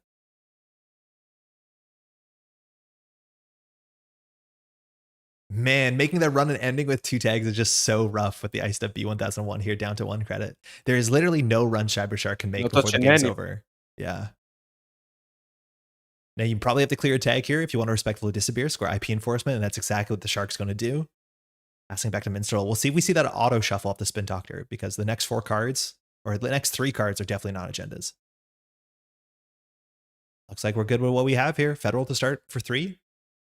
Then we'll have 5 more credits coming in with balance coverage, which no downside to that when the cards are known functionally. Moment. Reveal the same one. We're up on 21 credits. Very importantly, the Behold was trashed. That means you can be oppoed, and that's exactly what's going to happen here. Install oppo. So Cybershark might have not wanted to trash the Behold. It also allows you Minstrel to see deeper into the deck. So it's triple install, big oppo. We are 5 tags in on no credits. We're zoomed out. Apologies that we're zoomed out so far. It hurts me as much as it hurts you, especially if you're watching on mobile. But you just can't run this. Your clicks here, you cannot run at all before the game is over.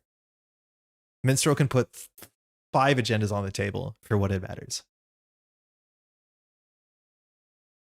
I think game should be in the table. Yeah, 100%. Sure. Right? Install 2 Holomans, 13 agendas.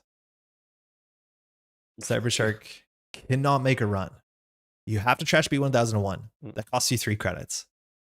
Now, that means you also have to get through the ice. That probably will cost at least a credit.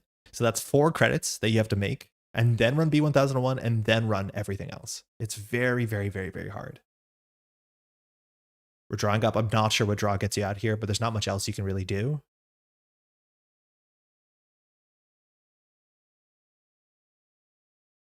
Again, as much as you're that close on 4 agenda points, this Bioroid Enforcer is going to keep you out of every other server besides server 15. And there's even a chance that 18 to 20, one of them is also a B1001. So that's what I was thinking. I mean, let's just see if we clear tags here. You know what this is. If it's not an agenda, you can just let this access on 0 credits. So you don't even have to clear the tag. Yeah, it's a Holoman. So that's 18. No surprise. Don't give the runner a click for 2 credit tag removal button. Server 19, we'll see if we pull the rug on this one. Second Holoman actually makes sense. Oh, prototype. Okay. You can check that one out too. See if this one, door number 3 is an agenda. It's a B1001. I don't know if we have an agenda.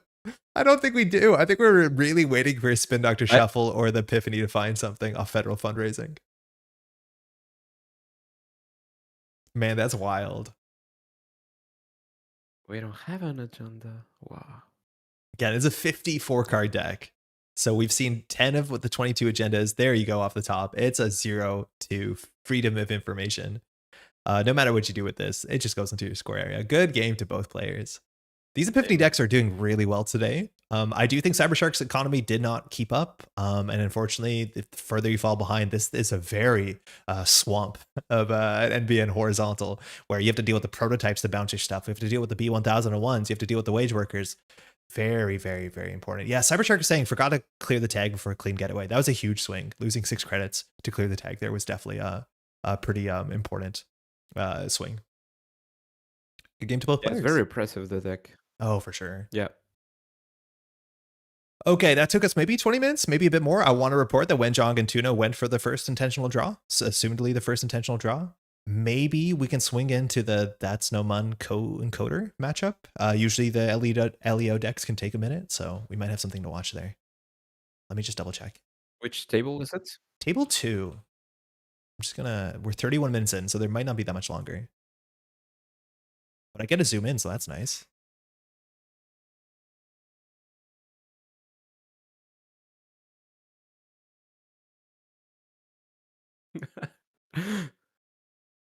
I was thinking why you could zoom in, and now no, I get it. We're good. We're on table 2. So both these players on game point.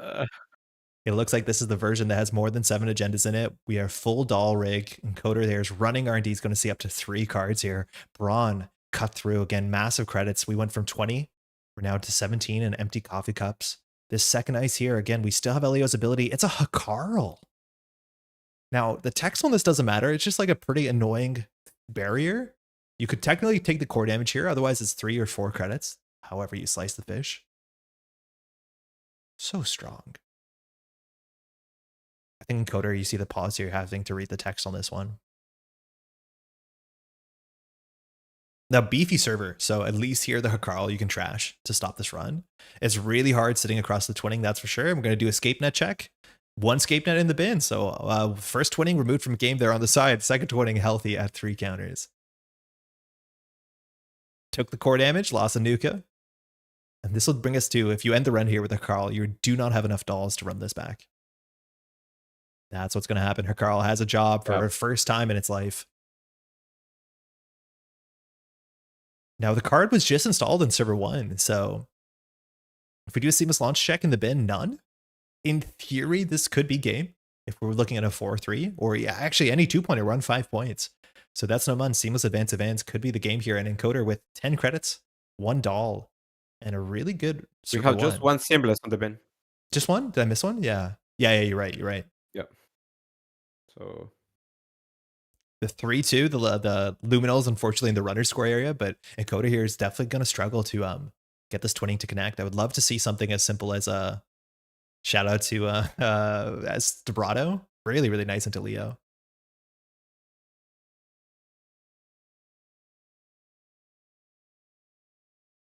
There should be no agenda that either player can score out that will not win them the game. Coder here thinking 6 cards left in the stack, so should have a good idea exactly what the deck is based off of all the class act that got him to this point, and a single reprise also in the bin. One of the most important cards in this matchup if you get to land.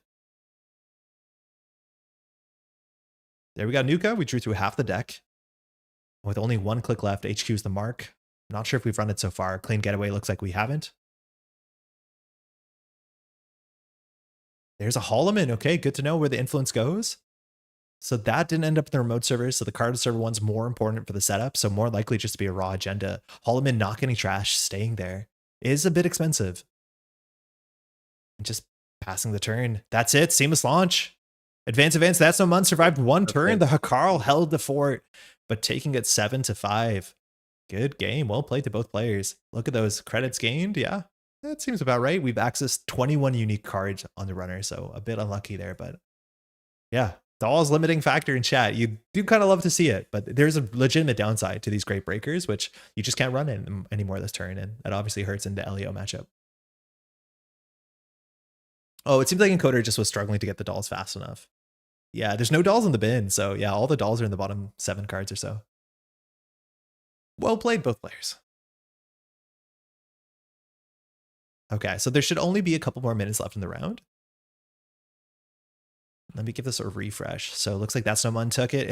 Corpse, I think a full corpse sweep, just about the top 10 tables or so. We'll wait for Sea Scorch versus Eden's matchup to resolve, but yeah, Corpse at the top tables, they're doing really well. So we have probably about 5 more minutes in this round. I don't think we're going to jump into another table.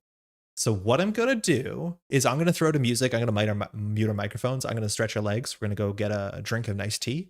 And then we'll be back in about 5 to 10 minutes for the beginning of the penultimate round of the Summer Showdown 2025. Gio, does that sound good? Yeah. Okay. Sounds great. Again, you're watching this at the Summer Showdown. We have 2 more exciting rounds. If you're playing the tournament, you just keep joining in between rounds. Hopefully you're having a great time. But we're going to throw to a little break here and we'll be back. I believe the round starts in about 10 minutes, so don't go too far. And we'll see you in a bit.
Welcome back to the 2025 World Showdown, brought to you by ManintheMoon. Massive tournament today, this weekend. It's 2 days. We're coming up to the end of day one. By the way, my name is Andre from the Metropole Grid. You might be familiar. Thanks so much for hanging out. If you're enjoying the stream so far, you want to leave a like on the video, on the VOD. It really helps. I'm joined by Gio. Gio, how's it going? And you, I'm really doing great well. Netrunner player today. It's been a good Yeah. day. So we have 100 and just about 90 players. We're now still trucking on. Again, top 16 will come back tomorrow. The first rounds were streamed up on Axu's channel, Axu Netrunner. I'm a big fan of the King's Court. You can find all that stuff there, and we'll be returning tomorrow. So I'll put a link in the description. But right now we're looking at the standings. We have 2 players undefeated there at the top. They just played against each other, or they tried to play the game. They decided to go a different way. But Wenjong and Tuno standing there at 22 points, while we have a whole just 4 players at 21, and then a bunch of 18s. And I think by the end of the day, at the end of 10 rounds, I think X and 3. So you can only lose 3 rounds. I believe it's maybe what'll make you into the top 16. But I'm not very good at this sort of thing. So we'll be figuring it out together. If someone in the chat knows. We got some rounds here up on the pairings. Is there any way that we want to see? Looking at the top here, just kind of how it was all HB and Jinteki. Right now it's all NB and Jinteki. Aoko is doing pretty well. Maybe table 5. Let's see if that's something we can do. Give me 1 second.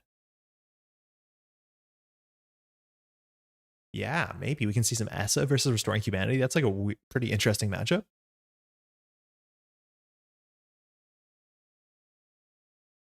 Give me 1 moment while we figure this out.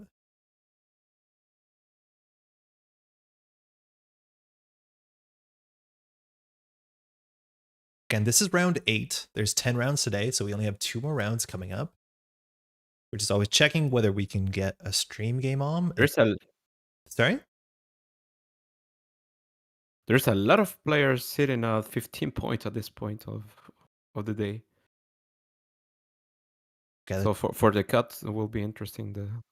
Yeah, 15 means that they're currently 5 and 3. So if they go undefeated, there's a chance if their strength of schedule is strong enough, they're still in contention for the top cut, I believe. At least some amount of them, not all of them. But yeah, if you are 15, you can't just like continue to not drop games and be in a good spot there. So that's really interesting. Again, a lot of really strong players. This is a casual tournament, but you don't need like a big trophy or big title. Technically, it is a big title. Like it's a 190 player tournament. So don't let that stop you. But we see like multiple world champions, continental champions, intercontinental champions, I think too. So some really phenomenal names here. Looks like we're good on table 5 if you want to find your way over there. Yep. All right, this is going to be a weird matchup. Yeah, Matrixgo just got off of an RH matchup. So this is really interesting. We have RH Restoring Humanity from System Gateway, 40 card minimum. That's really important because we're on 44 cards. And that means we can play as few as 18 agenda points. Some of these lists are just running 6/5/3s. And so that means that S on the other side of the table has to steal half the agendas in the deck, which is pretty hard thing to do. Now you could be running more agendas. Things like Proprio Negation is a really cool card, but it could be as quickly as some sabotage cards swinging 6 points over to the runner as soon as turn 1. We'll see how that goes. Of course, this is ESA. ESA does sabotage. The corporation discards cards from HQ and R&D, their choice, but they can't see the R&D cards before they commit to which cards or how many cards they're going to discard. And in the old meta, this was a really volatile matchup because you could run archives and then just lose the game to things like that 5/3 that I can't remember the name of that drew functionally like 9 cards, and then you got hit by a punitive counterstrike. Those non-games won't exist, hopefully, in this meta because it's going to be about building a defensive board state. So we'll see what ESA does. I don't know actually what ESA's breaker speed is modernly because with Banhar gone, I don't know what you're doing. Like maybe you're getting through some of the barriers with a big old Begamut, but we also don't have Lamb anymore, so I'm not sure what you're going to do for some of the bigger sentries and code gates. Good luck to both. Matrixgo not revealing whether their last game was a win or a loss, but I'm assuming on as many points as they have, it's more likely to be one than the other. Looking at the mulligan, Spin Doctor so important to track where these are. Hansei Review is going to throw out a card, a 6-credit econ card in this matchup. And I think you really do have to ice up this Spin Doctor, but if you don't ice up Spin Doctor, you're open for Chestushka. This could be a very volatile start. You really need to deal with the Spin Doctor sooner before you do any sabotage installs. So we'll see if Matrixgo sorts that out before interacting. And Biobands means we're just running R&D here. Draw 2, install a card is usually the line.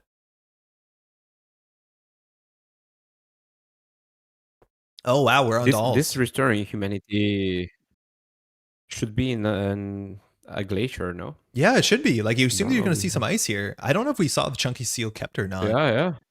That did happen a bit ago. Chunky Seal went for the keep, so actually liking this hand. card that we're accessing is interesting. My Okay. guess, it might just be like a singleton copy of Clearinghouse. That's usually the weird one. Yeah, there you go. There's a Clearinghouse.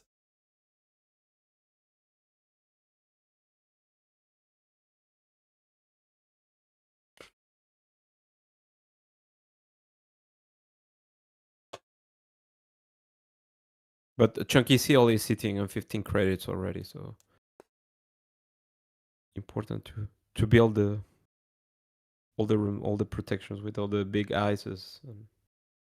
Apologies, my headphone batteries just died. I couldn't hear you for a bit. We went to like radio silence, but I'm good and I'm back. And it's another turn. The Spin Doctor is staying No. on the table. So that is something that's usually a high priority with face downs and archives, especially also trashing the Clearinghouse before it can be shuffled back in. Spin Doctor staying for another turn. No sabotage so far, but Petty Cash going to start off. If you said this was an asset spam restoring humanity, it would kind of look that way, but we are finally seeing our first ice. Protecting what's in the remote server, a Lacosta into a Charlotte is usually the nice way to develop, but we've seen no sabotage besides the Hippocampic doing some damage. Hit a Strike Fund, if I'm not mistaken, which is a pretty nice hit. But it looks like just big money, and we're going to face check straight into whatever this ice is. Tattoo. Okay. I was saying that the corp is already in 21 credits. Huge kind money. Of important for the big guys that Restoring Humanity is playing normally. Light the Fire, threatening the Spin Doctor in the abstract. My guess is that you're not going to use this on the Spin Doctor right away, so Chunky Seal doesn't have to use it. Going to use it anyways, and maybe because there's 6 points in archives. But it looks like the Clearinghouse of 1 face down was down. So straight now into the finality, this is going to see functionally 6 cards. We get our first sabotage. Oh no, 4 cards, nothing. And this deck does have a bad density. It's 6 and 18 usually. So, or sorry, 6 and 44. 44, yeah. Install double advance. Whether it's a Fuji or send a message. I think those are the ones you most commonly see. Ghost Tongue. More sabotage. The first sabotage, I don't think I tracked where it came from. It looks like it was just 2 from the top of R&D. So we're full ripping it, saying that what's in HQ is valuable. And a Chestushka was hit by the damage? Or was that discarded? Looks like it was hit by the damage, unfortunately. So Open HQ, this is such a strange RH game. Spin Doctor in server 3 is probably my guess here. Then we're advancing.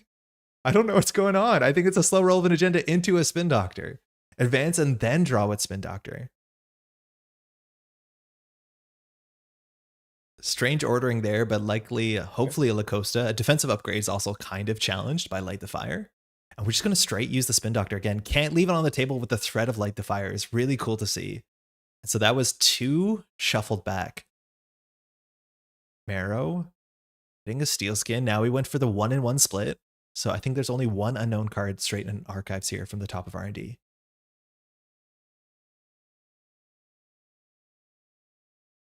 Very weird. Lacosta.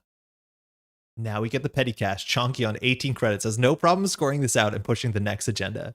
Again, a lot of times, unless it's a Clearinghouse play, which I technically it could be, it kind of feels like it to some extent. Chonky has to score out 9 points. Now it is a Clearinghouse play and it's up to 7. Again, we do have 7 hand size here, but you can do Lacosta before the Clearinghouse. That's 8 damage. So Matrixco needs to figure out how to charge the Hippocampic or get a Stow Chip. What the hell? Chat, this is going to be like 8 meat damage here, unless you have a pinhole and perfect pinhole. Yeah.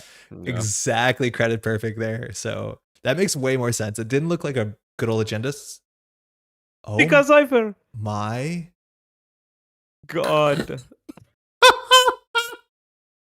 My God. Yo, that was an Urtica. It was pinhole into 9 net damage. What the heck? Wow. Oh my God. Trashing 2 Steel Skins. That's absurd.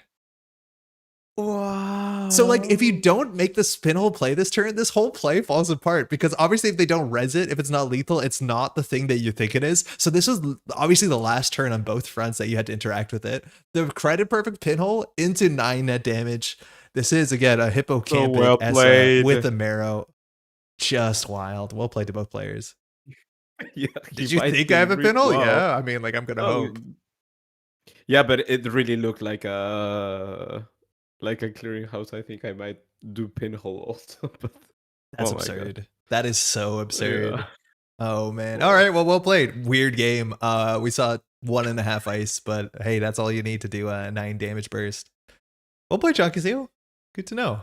Really good to know. All right, let's find another table. That was sick. We have like a lot of time left in the round. Yeah.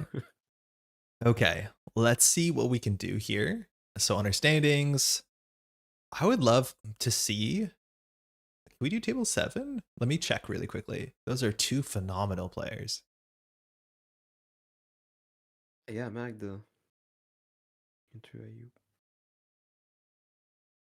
Give us 1 second. Man, just hoping the hard call of the pinhole is so wild. Okay, we got this. We're jumping over to, I think it's off 15, 15 Kikai. I'm not sure what the table number is. If you command F your way into it. This is our circuit breaker champion versus off 15, 15, who, apologies, definitely has a lot of accolades to their name.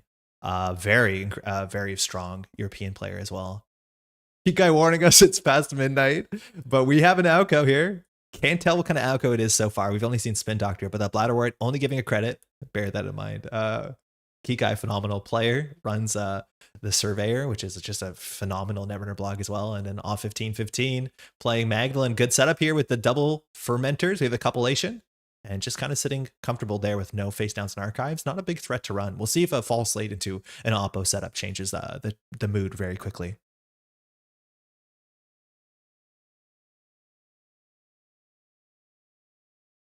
Now, of course, for those who don't know, AUCO lost Sting, which is pretty significant in terms of damage threat, archives protection, just getting errant counters every once in a while.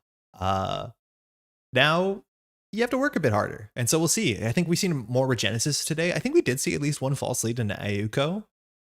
But it looks like we're getting some money there. There's the Oppo research. So something was trashed. So our guess now is this deck has at least 1 copy of End of the Line and then Mindscaping 1 or 2. So these tags present lethal as much as Shaper can very easily have Stone Chip Chart Room. I guess this is not on a com deck. It's a Lily Pad, but you can still use Lily Pad to draw a card by either cracking your self-modifying code or setting something else up with a Simul Chip.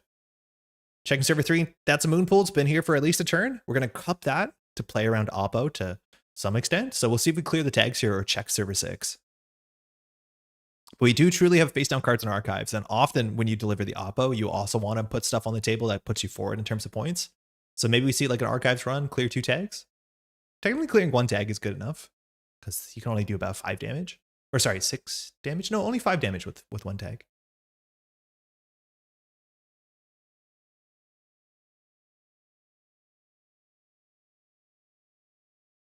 We're going to clear the tags here. We'll see if we crack a fermenter or we hold on for another turn. Looks like we're going to just draw and throw it a Simul Chip, which gets thrown out onto the table, use the Magdalene's ability. And so now all the money that the runner has off 15 is in the fermenter. Very clean, simple purge there. Taking up slowly with the Bladderwort, but sending off 15 back to a place where either you can set up kind of quickly with Simul Chip, maybe, if you have some sort of Muse Coalescence thing, or you just have Creative Commission again. It's 25. It's 2025. We have Creative Commissions. Hopefully we find one of those.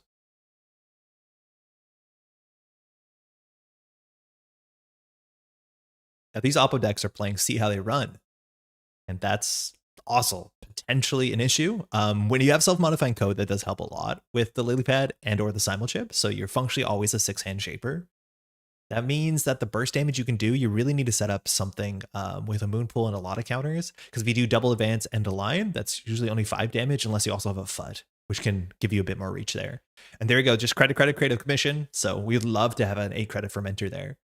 But instead we're up on 6. And now the environmental testing is probably only 1 turn away from popping if off 15-15 puts their mind to it.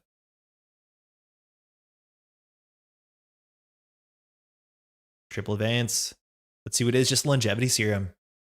Now, finally seeing play this year, it seems like. Took Auko for this limit 1 per deck to be a common Jinteki card you're seeing. But the cool part about this card is that if you do discard a card from your hand, whether you shuffle it back or not, it gives you an Auko counter. So it actually does have a bit more synergy in this identity than perhaps in Restoring Humanity. There you go. Trading your 1 card into 2 cards, and we'll see what gets shuffled back here. Very likely the Oppo and the Spin Doctor is my guess.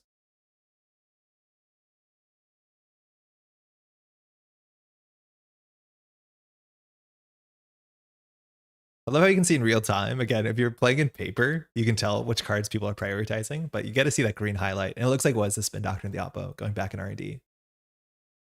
Now, while we don't know what server 6 is, doesn't seem like we're under a lot of pressure here. And I do think this sort of setup shaper likes not being in a lot of pressure. It allows you to set up your Nukas, allows you to greed your fermenters. It allows you to get that Magdalene. So we'll see what it takes for off 15 to pressure HQ here, or just even run it all. Looks like that's not gonna be the case. Paladin, sure gamble. Cool DC Paladin actually kind of maybe insinuates that we have maybe a twinning, but just a good card in general. It's a lot of influence. Yeah, it's a lot of influence, but Magd also had a lot of things to install. Oh, for sure. Yeah, I was assuming you'd see like a DZ before that, but maybe you just don't need the MU with a lily pad. Server 6 reveals itself to be a spin doctor. That's going to be rezzed after Alco does its ability. So we look at the top 3, we just trash one of them, draw the other 2. So we're functionally up now 5 cards with the spin doctor and the mandatory draw. Petty Cash, you can technically track whether that was the card that was discarded on JNet. I don't think it shuffles. It like orders the face downs, which is a bit of a bummer. I'm like pretty sure. And now with the Nicer Archives, it's easy to set up this sort of like Regenesis fork. So server 2 installed as well. We got that triple install. We'll see if we res something. So not an obvious FUT, but now in theory, this could be a big old 4-point push. Unless all 15 wants to contest server 2, or at a minimum run archives here.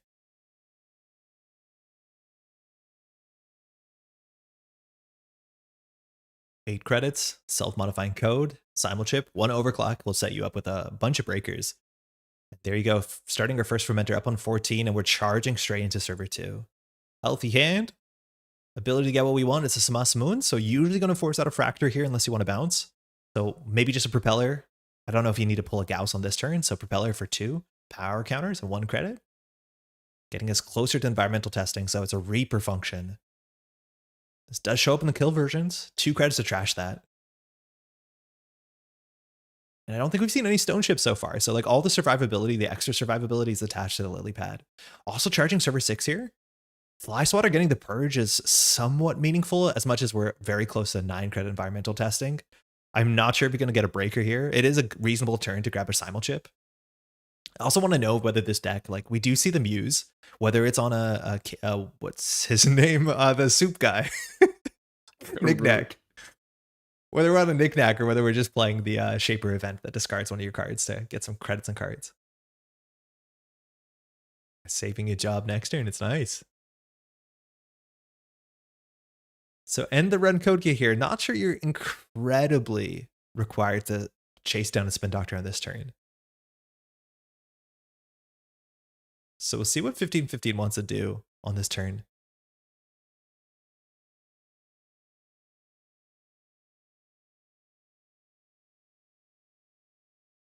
Now we're assuming we have maybe 1 or 2 decoders in the deck. Unity gets through for 1 credit, like just about every decoder in the game does. Whether you pull a Gauss here, or sorry, an Euler here, that's seems a bit overkill. But we might just bounce here. It does get you your 9 credits of the testing, but we're going to fire all, so that'll be an end the run. We've gone through 20 cards. We got the shuffle back. So you're assuming to see more than 2 points. That's another way to force the... Yeah, for sure. The spin. I think Kikai would really love to see an enemy here, which does often end up on archives, but sometimes you don't want to spend it right away. You want to keep it to protect some of the cards in archives, especially alongside a FUT. But if you do fire it here, as much as all 15 has priority to pull a Hush, which I don't think is super popular in modern Shaper lists, that will get you back onto Alco and give you 2 counters, 1 for the damage, 1 for the discard. Kikai's thinking, again, just about every sentry will pull a breaker or force a breaker. And there you go. There's the enemy. So we're going for it now. So it is the corpse priority. They do all this text. You can't respond and say like, hold on, I want a simulchip to draw a card. Actually, never mind. We have a lily pad already. So this card that can discard, it allows you to pull it back with Spin Doctor immediately if you want to just carve your hand and if you're scared of the copulation.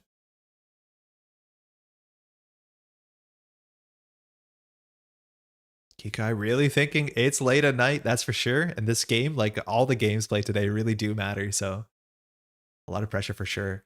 It looks like we took the damage. It was an overclock and a Muse. We're going to go ahead and crack the self-modifying code to go get our Echelon. Making it 2 strength, which is exactly where you want to be for the enemy. So you're going to break for 1 credit there. We got our 9 credits from environmental testing. Let's see if the spin doctor gets chased out or whether it's just some petty caches and some nonsense that doesn't really matter.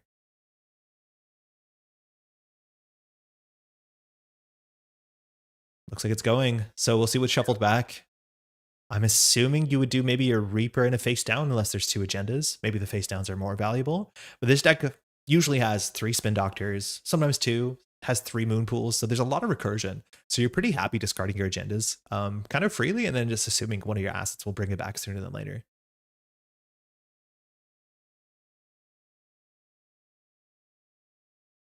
Looks like it's, yeah, cohort 1 face down, revealing an enemy discarded. And that was, I think, discarded. I'm not sure if it was this turn or last turn. It's something you can track pretty well on JNet, I think. In person, it's a lot harder because you can shuffle your archives whenever you want. But hey, we got an outco from a single res, so that's 3 more cards to put on the table and force some issues again. Samat, you only break it 1 more time without taking damage. We don't have an obvious way to deal with the fly swatter. Let's see if Kikai can get some threat on the table. Even just putting down a foot and saying, hey, you have to deal with this, break a piece of ice, spend 3 to trash. That's definitely increasing complexity, which I've heard that's good.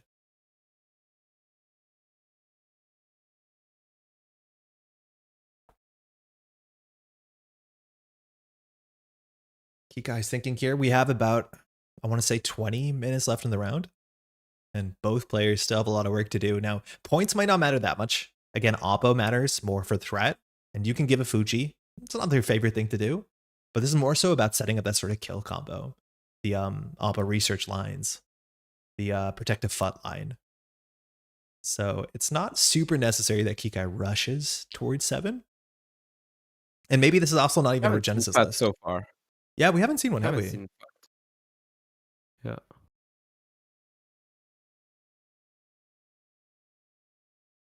We're going to take that back. Looks like a card went behind the fly swatter.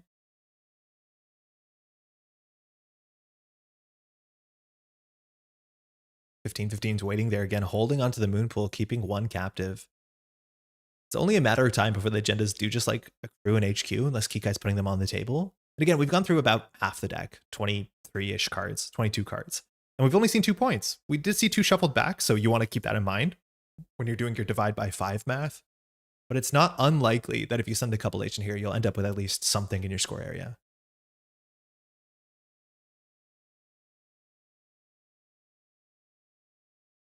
Looks like something went back on server 6. Could be the same ice. Guess it is, right? Just hate it? I mean, like, what's there? A Bathinimus?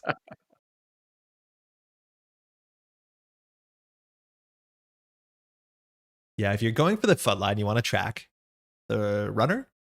Looking for things like pinholes. I think a lot of the times these Maggie decks are not spending a lot of influence on single cards. There's a lot of smaller cards, so it's harder to get to the 15. I think so far Paladin Poem was the biggest one we've seen. You also want to track what the win condition is in terms of multi-axis. Like, I think we're starting to see some Shaper decks that are running drones and Pretty Mary. Like, that is a cogent win condition. This is more likely to be on maybe a Hushuk, maybe a Cataloger. I think Hushuk maybe makes sense with Muse. I don't know if we can just do Conduit and call it a day.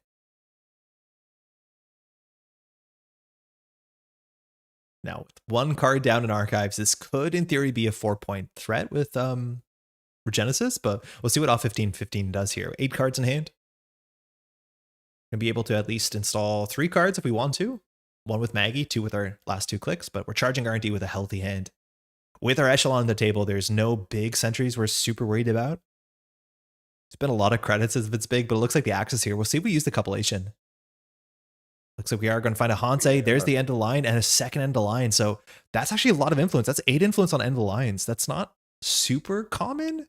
Come a month ago, if I'm not mistaken. Normally they run 1, no? I think so, yeah. For 3 Oppo. So we'll see where that influence came from. Coletson's coming down with Magdalene. So that is how you end up on a 6-card hand size, which is kind of cute. So what can we do here? If you do like a install moon pool, 2 counters advance, you can't really do much. If it's Regenesis? False lead, huge. Lead. Now that matters. This could just be the easiest swap, Sting for false lead. It tells you that the next Oppo, especially because we are now on threat 3, while credits will matter, you can do that sort of Oppo magic where you give the runner 4 tags, you take away 2 of their clicks, and then 2 end the lines does 8 damage. It's very hard to survive that with LilyPad, unless you can go get also a stone chip. I think you're going to need a stone chip and a simul chip, or a stone chip and an SMC, and then you're kind of okay.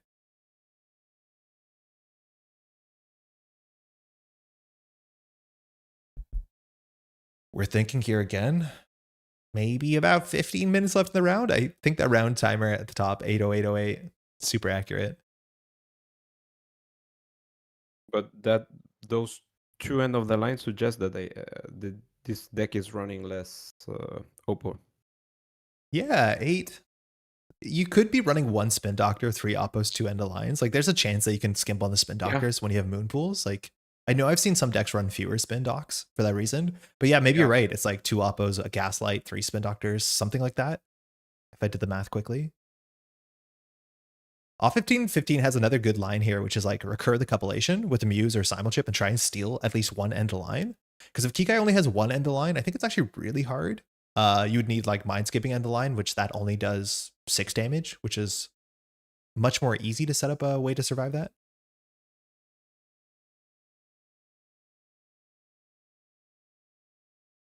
Yeah, or you're hoping to land a big Oppo once you're in threat. Yeah. I think that's what you have to do. And then just like, you probably do still clear the 2 tags so that Mindscaping doesn't do a lot of damage. But when that happens, I think you want to be set up with a Stone Chip or a Simul Chip, some way to fire LilyPad and hopefully draw more cards. Now 3 cards, that's the start with Dr. Nuka. I find that this Oko deck with the false lead is like Nebula once again. Yeah, like I'm not gonna say you're like hey, it's Oppo false lead. This is definitely more interesting because I find way more ways to interact with it, right? But yeah, like false lead Oppo, it's like unfortunate peanut butter and jelly, right? Yeah. Rejig, love this card. Lets you bring back. What do we bounce here? I think the wrong card. But not only can you add something back to your hand, you can reinstall for free. So it looks like we're rejigging the Muse. We're going to be installing a Coalescence. So this is technically plus 4 credits. Plus 6 credits, actually. Fireball and Testing gets a charge. Now we have a lot of cards in hand, so we're going to end up discarding here. But now the Muse is back in hand, which means off 15-15, while we're kind of gated a bit by MU, we can set up like a Muse for a Copulation, try and go HQ and disrupt some of the combo pieces that are inherently hard to interact with. But no Stone Chips so far. I wonder if you want to show one as soon as possible. Whether you want to hold on to it right on the turn that you start to interact and risk Oppo. Stacking Propellers. Looks like we're going to get another install, I'm assuming, off of Magdalene. Unity might be it, but we're over MU, losing a Coalescence. So full Breaker Suites there. We've 9 credits probably coming in next turn with environmental testing. Kikai really needs another Hansei if he's going to do the big Oppo and still threaten the combo pieces. Because like Mindscaping into end of line is 5 credits, double end of line is 6 credits, and you need to have 7 credits more if you do the big Oppo, let alone probably have to res an ice or 2. There you go. Hansei for first counter as well is really nice. And just click for credits. So this gives off 15-15 more time just to set up and find those like kill pieces, the survival pieces, like the Simul Chips, the end of lines, or sorry, Stone Chips if they're there. But Kikai exactly has enough credits. Also that he's waiting for land a big Oppo. Yeah. And you're right, maybe he doesn't have enough Oppos too. Like maybe he's waiting for one, but not putting anything on the table keeps things simple. Simul Chips on the table, so we do have that clickless card draw. And enemy will check archives for 1 credit here. Fuji. Or you have it, but you need the runner to steal. There we got it. And that might be a big Oppo, and that will be game. Hey, that's a Mantle hit. I do think this is a twinning Shaper. We have Mantle, we have Paladin Puemo. So Fuji now taking 2 cards out of hand. Off 15-15 here can draw and then install a program. Fire LilyPad, be on 6 cards in hand. Kikai has the credits. Or install a Stone Chip. Sorry? Or install a Stone Chip, because if not, if he has Oppo, that might be game. I think with the Simul Chip you're okay. Because it takes you to 6. No, actually, maybe Yeah, but not. he has 2 end of the line. Yeah, it depends on the tag. I think we have to grab one here. Yeah.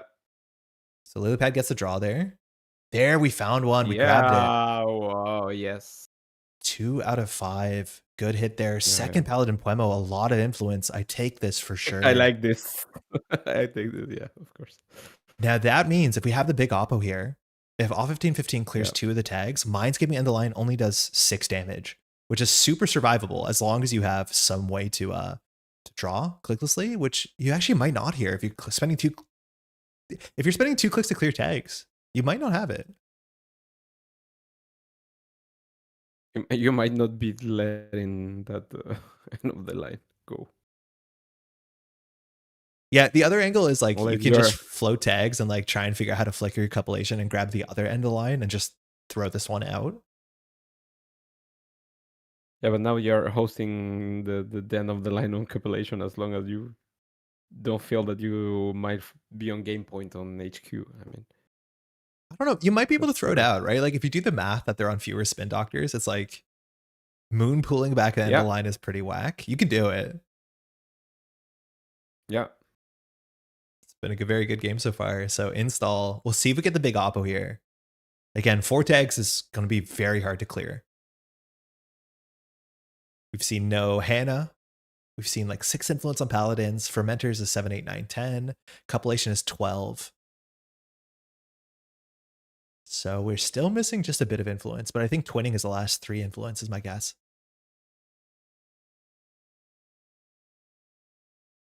So 2 things in servers. We'll see if Kikai throws 7 credits across the table to convert them into 4 tags.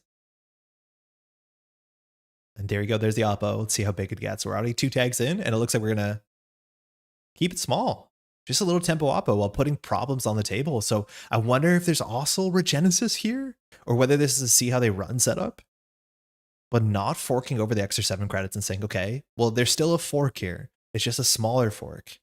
And even if you just ignore this and run server 2 versus server 6, I can still false lead and maybe have something. 15-15 definitely has to think here. 15-15 is a very healthy economy in this moment. Yeah, really quite good. What are you scared of on the table? Like if you run and it's another Fuji, you don't win and then you're down to 3 hand size and then you do have issues. So I still think you have to play this perfectly. I just don't know what could be on the table that's a problem for you besides like a see how they run setup. Maybe with a moon pool? Regenesis does lose you the game if it's on the table and there's something in archives. Like that's also a concern, but I don't know if you have enough 1-pointer slots to do like false lead and Regenesis. Thinking. So I'm going to start here with the Paladin Puemo.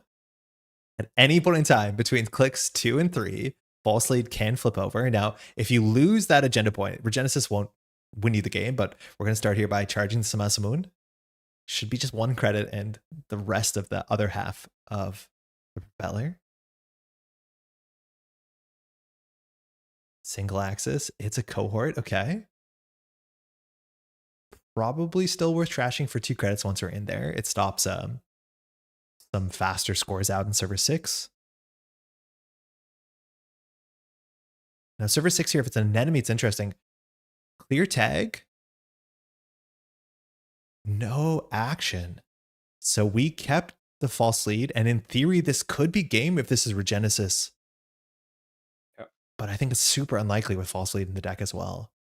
I wonder if off 15-15 has the exact same read here.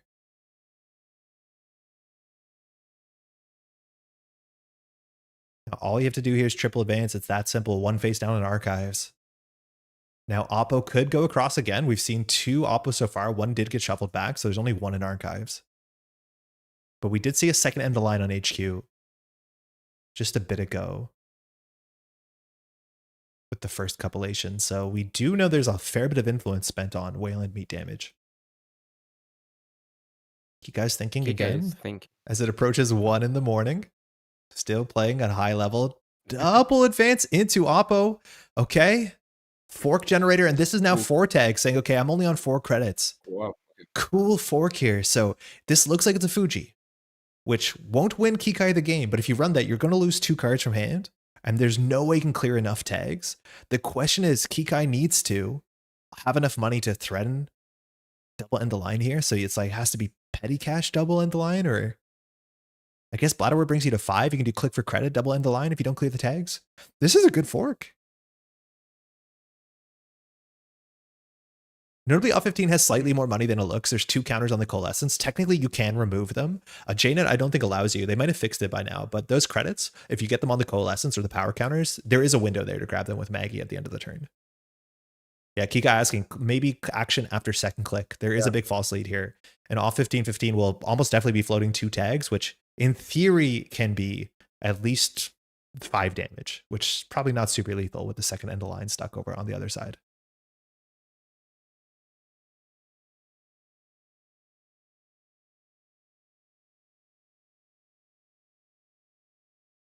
Wonder if you just let this agenda go through. Because if you run the agenda, credits are not great on the corp side. Yeah, not great at all. So. Now, while the Fuji does 2 damage, it's only 1 instance, so it only gives 1 AUKO counter. So we are going to charge it. This is click 1. We are going, okay. You would need this to be an enemy, but then your economy is kind of totally gutted. So I'm not sure what Kikai can res here while still threatening some amount of meat damage. It'd have to be like a tie. It's something really small, but that doesn't really matter in this board state. Still thinking about it. In theory, an enemy drops you to 1. It will give you AUKO because you'll have the enemy counter, the discard, and assuming the Fuji here. This might not be Fuji.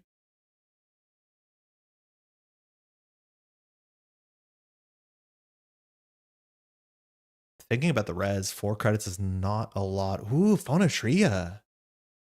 This spider gives you a tag. Now, with 6 cards in hand, there's no way to not give you a tag here. If you break it, you take a tag. If you let us fire it, you take a tag. So we're 5 tags in. But Kikai is on 0 credits. So Planogram does show up sometimes in these lists. That's a nice little Rashida. The Axis is to see how they run. So no damage. We're on game point here. Even if it's predictive, you don't have enough credits to do a lot of damage here. I think Off15 can like send it HQ, C3 cards, run RD, and try and win this turn. That push might suggest that he has a lot of agendas on hand. Ooh, Bladderwort, yeah. Keeping all the credits out. Yeah, this actually does matter. Because if you don't trash this, it can be predictive into Mindscaping to end the line. That's a good trash. Looks like we're going in. No. False lead. Oh, hold on. We should have paused for the window. Yeah. Ask for action. Yeah, there you go. Yeah, my bad. That's okay. Yeah, you just unfortunately give information to the corporation, so it's only your disadvantage there as the runner. But Kikai needs to think here. So some of these lists run predictive, but most of those lists did not run double end the line. So the influence has been moved around. That we have both seen. The issue is what you do in 0 credits. Yeah, exactly. I think the minimum amount of credits you need to threaten lethal is 5, if I'm not mistaken. Which would be Mindscaping for 2, end the line for 3. Looks like no action. We're going in. We'll see if we are copying, go aggressive. Yeah. End the line, hedge fund, petty cash. Okay. Nothing in there. 1 unknown card. We're running R&D. Any non-1 pointer. There we go. Oh, good game. Good game. Well played. Yeah, I don't know how Kikai can get up there to threaten, but well played to both players. Really good forks from Kikai, keeping Off15 on their toes. Ending the game there with 5 tags. Yeah. I forgot I had Mindscaping in the deck. Yeah. Very close game. Very, very exciting game. Well played to both. Very cool. Double I think line. He wanted the... Yeah, I think was really the right call to run that. See how they run. Yeah, I don't know. I mean, I think you're okay. Might suggest the Fuji. That's what it looked like for sure. But if it's Fuji and then you go down to what you're on, like 4 cards, I think if you draw once, you could lose there on 4 credits. They could do like credit, Mindscaping, end the line. Like there's a chance if it's a Fuji, you do actually lose. But all you have to do is run, and if it's a Fuji, you have 1 more run. And then you like run HQ R&D, I think is the line there. But if it's a Fuji and you take 2 damage, you're on 4. Even if you draw and then they false lead you, I think you're cooked. If they have exactly Mindscaping and the second end of the line. I think the credit number was not enough. Four make was four was perfect. 15-15 Oh, hold on, respect. my headphones died again. Sorry, the chat can hear you. I can't. So hold on.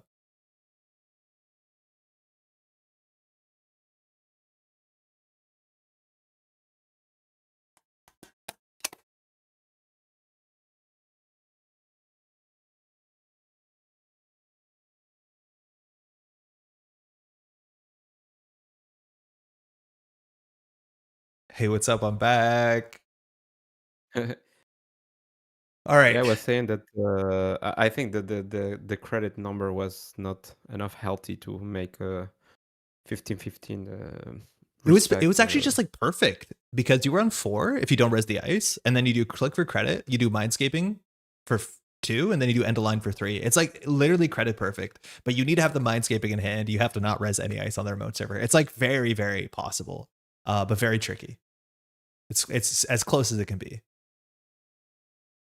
All right. We're looking at some standings here. So both of the undefeated players so far, they were paired against other folks, and they agreed to an intentional draw. So that means that Tuno Wenjong will remain on top, I believe. We look underneath that. It looks like a trade between some of these great players here. We got to see some of these matchups. Looks like Whiteblade, shout out Whiteblade. They were playing Epiphany at Cascadia. It was also a massive event, came in second. I don't know if that corporation deck did better or worse than the runner, but they're back playing it. So that's really good to see after Whiteblade was playing some LEO at Cons, making the top cut. We did see the Seal versus Matrixco matchup, which I totally forgot about that game already, but man, was that wild. And then Cybershark taking that Sable game off Diogenes, happened off camera. And then Eden getting an Alco win there against That's No Mun. So a bunch of these players still vying for the top. We got one final round. Chat, how's it doing? How are you doing? How's it been so far? Are you playing this Saturday? What's the tournament like? It's a massive tournament. Hopefully you're holding on. For those playing in Europe, like also, yeah, Gio, for you, it's getting late over there, huh? Yeah, it's 2 a.m. Yoy. Okay, so we're gonna stay as sharp as we can. I try and I don't know if I've ever commented that late into the night, so hopefully everyone's holding on and just about to get some sleep. We have one more 40-minute round. I think we're going to wait for some results here. We have maybe like 2 to 5 minutes between the rounds. So for those who are watching on the stream, we're going to throw to a little break here. We're going to put some music on, stretch your legs, go get a cold glass of water, put some cold water across those wrists because we have one more super important round. You're watching again. This is the 2025 World Showdown. Don't go anywhere. We'll be right back.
Welcome back to the 2025 World Showdown. My name is Andre. Welcome back to Metropole Grid. Thanks so much for hanging out. We have one more round in front of you today. In fact, we are looking for the top 16 to make it tomorrow for the top cut. Again, part one of the Swiss was streamed at Axu Netrunner on YouTube. Link will be in the description, and the top cut will return tomorrow as well there.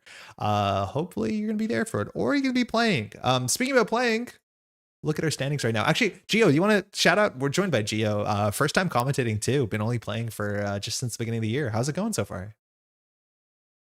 Really great. I'm really happy to be commentating for the first time. And yeah, I mean, I have been really into Netrunner since I started. And yeah, shout out to the community. It's really a great Heck game. yeah. Glad you can join. This is really, really cool. So we're looking at the top 16. So I think the math is somewhere like X and 3. So 3 losses means that in 10 rounds, you can go 24. So all these 21 pointers, I believe, need to win their round. People underneath that, the 18 pointers, I'm not sure if they can do it, but they're obviously going to try. One really cool thing happened. Tuno Wenjong, they ID'd 2 rounds in a row. And so now Eden is actually on top now at 24 points.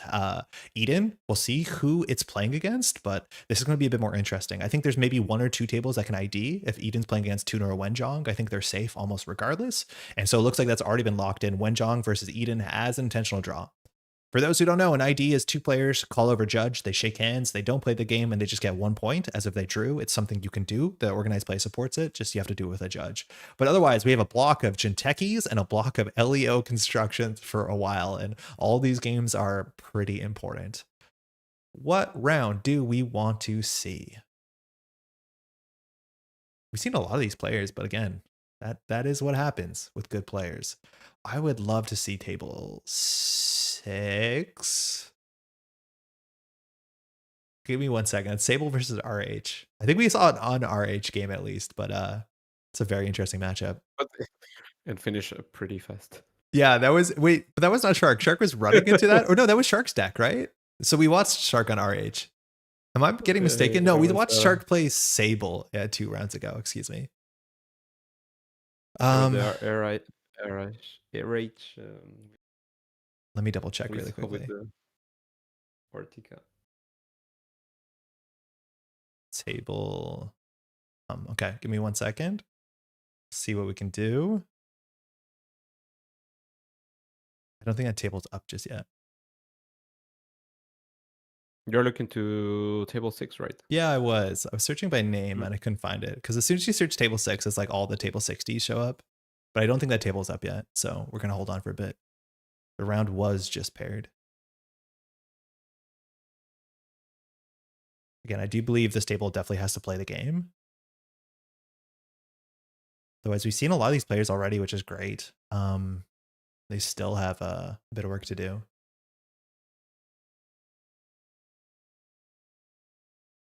Okay, just be patient with us. We're about to start our final round here. It's been a long day of really great organized play.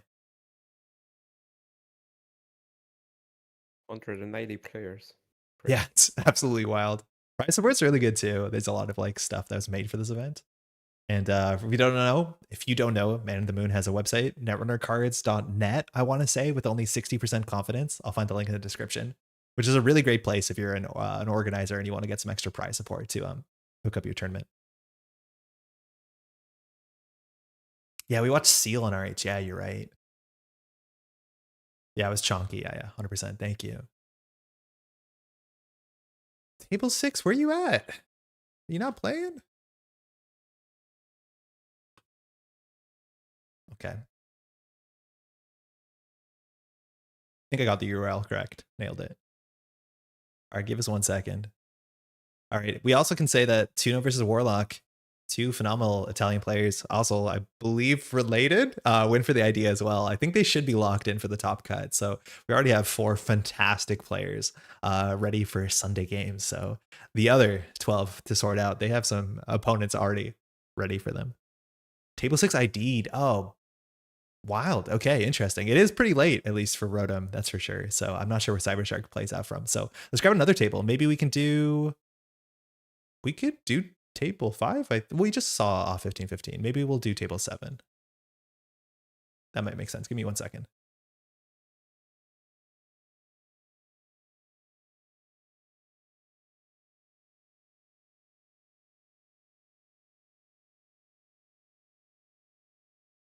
Just checking if things are okay.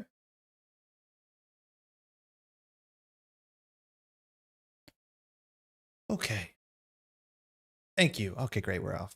All right. If you want to jump over, it's the Metronome versus MuslihaT. I'm not sure the table number, but Oh, it started already. yeah, looks like we're just a bit behind. We were chasing some IDs, but this is Lat getting a clean getaway off on HQ here, stealing a Fuji already, losing a Knick-Knack and a Propeller. So this looks like it's probably Onacom Lat. If you played the decklist of the week last week, and Jot, a fantastic player, actually plays a fair bit, or classically played a fair bit of this sort of shaper. So we're definitely going to watch a master at it. Other side of the table, Metronome's playing Alco. We've seen a Mindscaping in the bin, and that doesn't necessarily say that this is an Oppo Research tag deck, but it does push the lever sort of in that direction. And with this cohort surviving in server 1, it looks like we're going to get that Alco trigger after we discard. So we're going to be seeing, what is it, 5 cards this turn, functionally? Yeah, Solomir's saying that Jacques got parried down. He's going to need a win to clinch a spot. So it looks like Metronome has a chance to make it. But obviously all these games really matter if you're looking for top 16 tomorrow. All right, cohort discards. Has this modal effect. If you discard a card, you get 2 credits and you draw a card, and that is a discard. So now Alco's going to fire. We're on 8 credits, 2 in the bin. We haven't seen a petty cash so far, but we've seen very few. And there's our first petty cash up on 10 credits. You could just do a big oppo as soon as this turn, as much as Jot has 12 credits, and definitely the time to clear those. So we'll see how much this pressure this cohort draws, because it's very, very consistent at pushing you forward and giving you those Alco counters you really crave. Oh, tables 1 to 6 all ID'd. Whoa, okay, that's 12 players supposedly. And there you go. Double install Big Oppo is Big at least Oppo. It's at least a fork. And knowing the one Mindscaping is in the bin, maybe that means there's another. Maybe you just want to set up with this card, but Shot could just take the time to clear 3 tags, clear 4 tags even if he wants. But we'll see if server 2 to server 3 is a big setup of a false lead, or something cool where cohort can get a very fast score to see how they run. We're challenging it. Only 3 cards in HQ. Maybe you don't even have the tag punishment. We are keeping at least 1 tag. This could be lethal. This is, oh no, we don't have size and ton credits. So Glad you wouldn't have that. yeah, size and ton is like always a chance of being lethal if you have fewer than 5 cards in hand, or 5 or fewer. But with only 3 credits, there should be no tricks here. Metronome's thinking about it. Whether this is an enemy res is maybe one of the considerations. Whether you want to get Alco consistently, or yeah, looks like no action there. And the cohort coming down for 2. We'll see if we just clear 3 tags here, which means with 3 tags cleared, the most damage you can take is technically 5. But Metronome needs to have absolutely everything and a way to get a credit.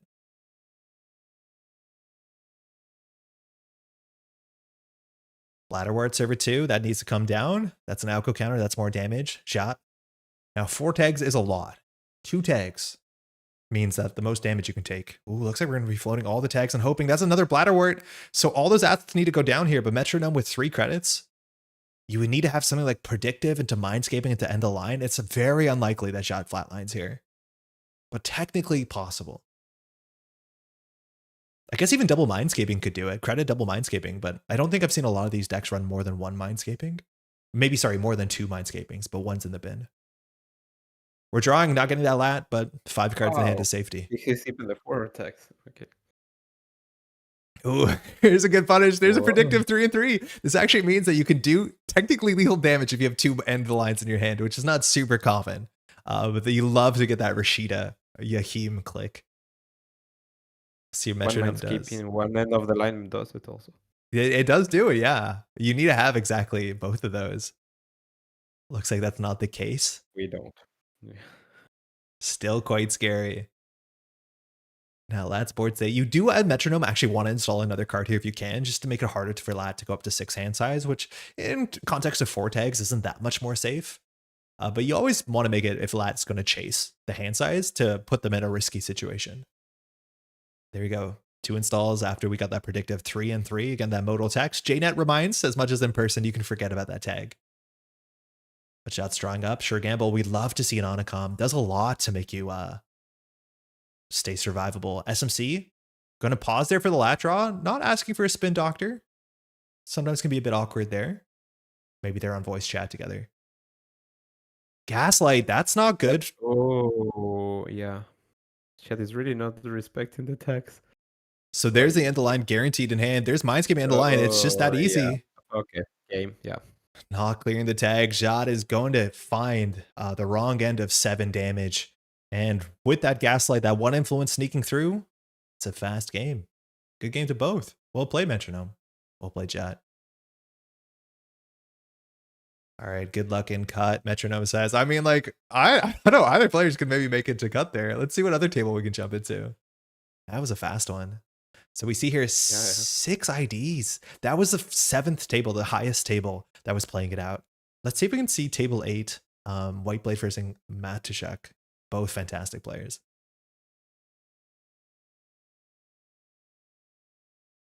Which table is it? I think it's 8, but let me just see if we're good for a stream real quick. Yeah. I wanted to see that table. All right, we're good. We're good. So it's Op versus Essa. All right, we have Whiteblade, probably familiar with them on mutually assured destruction, and this could still be, I guess, we're not sure what kind of op this is. We have seen some mutually assured destruction ops, but this looks like more just tempo op. We have half run in the bin, knowing where that is quite nice. Stavka, triple walls, walls to walls to walls, and while one of them ticks on the table, MuslihaT is on a comfortable 15 credits with an iced archives. In old metas, Essa was one of the worst matchups for Wayland decks, let alone specifically op decks, because op decks have a lot of one-ofs to set up with these combo chains, and Essa's really good at just destroying things from the top of R&D and disrupting these combo chains. So while Whiteblade took the Basalt here, they have a safety stone chip if this is some sort of damage. If you look at the bin, we have interesting things like Mayflies and Begamuts.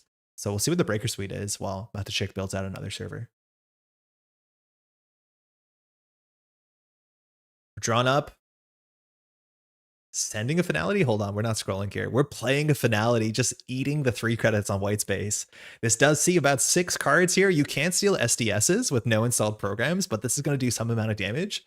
We've seen no Spin Doctors, so server 3, sometimes that's an asset you want to protect.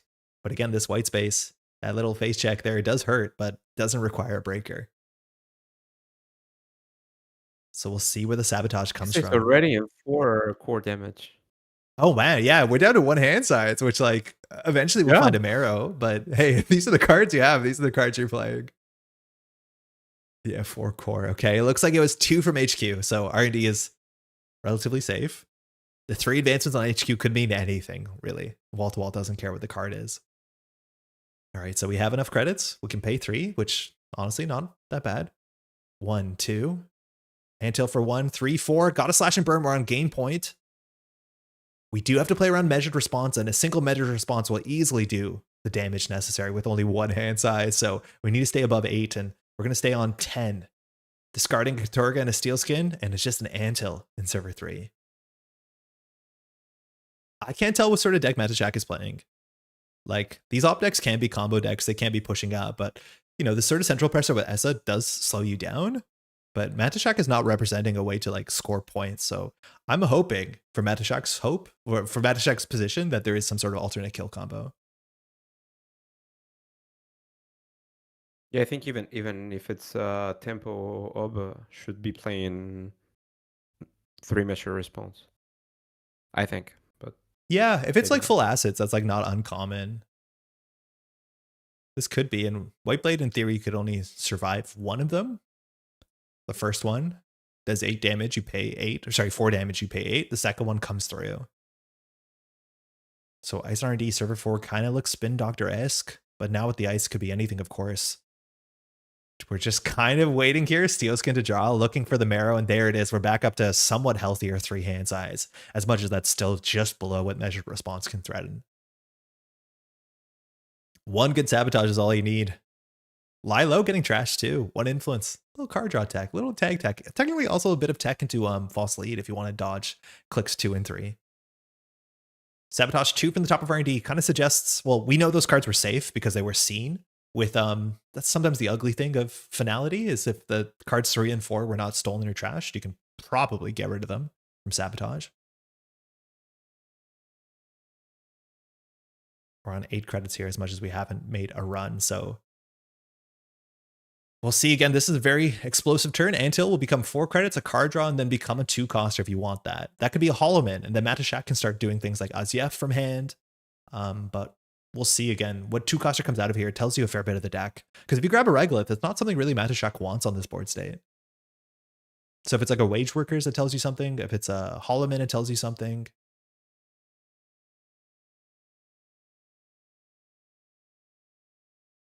It's a Holoman. Okay, so we do have a scoring threat here.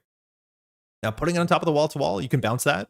Very important you do your anthill first, so wall-to-wall won't see any other assets, which is a really cool interaction. But this means now for, 5 credits a turn, 6 credits a turn, excuse me, you can score out 3 2s in this remote server. And as Yefs, you have already used Op, but that starts to take cards out of hand.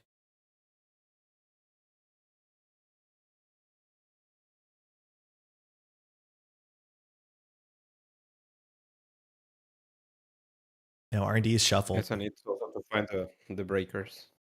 Yeah, I don't even know what the breakers are, I'll be honest. Extract for 6? Just playing it for money, getting rid of the wall-to-wall, but we've already opt this turn, so we're just liquidating it. Now, normally trashing a wall-to-wall against Spin Doctor is really important, but we have used our op ability, so we'll see if we put something on top of this Holoman so we can threaten out to score out a 5-3. Scoring out a Basalt is really good into ESA because it's a way to recover cards if you ever sabotage something that loses you the game. That's the setup. I can't tell what the breaker situation is here. We saw one Mayfly in the bin. We've seen some Botulises. We've seen a Begamut.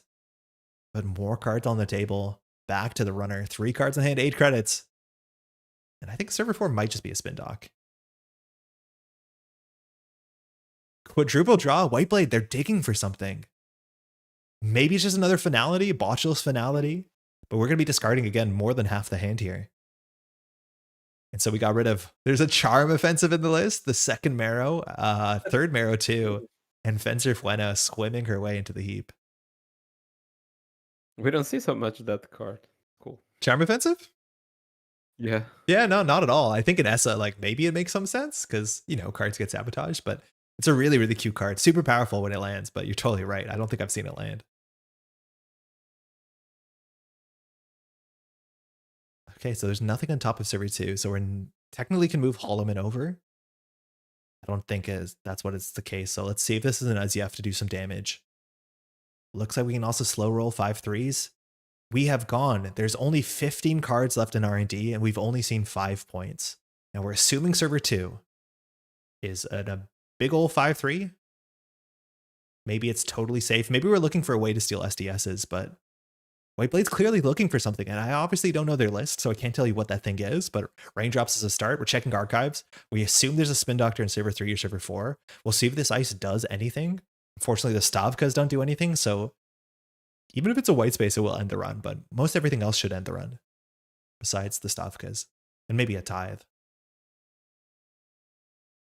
I guess a Winchester, not what you're hoping to see on archives, but we're looking at a lot of Maskarovkas. A lot of Kessleroids.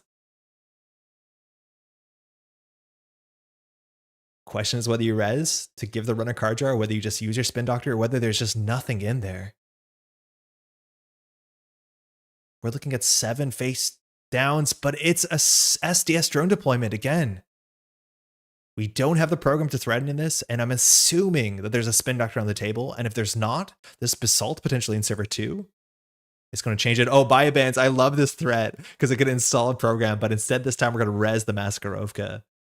This could have been done before, but this wastes another click, so this will just fire and stop the Biobands in his tracks. Really cool.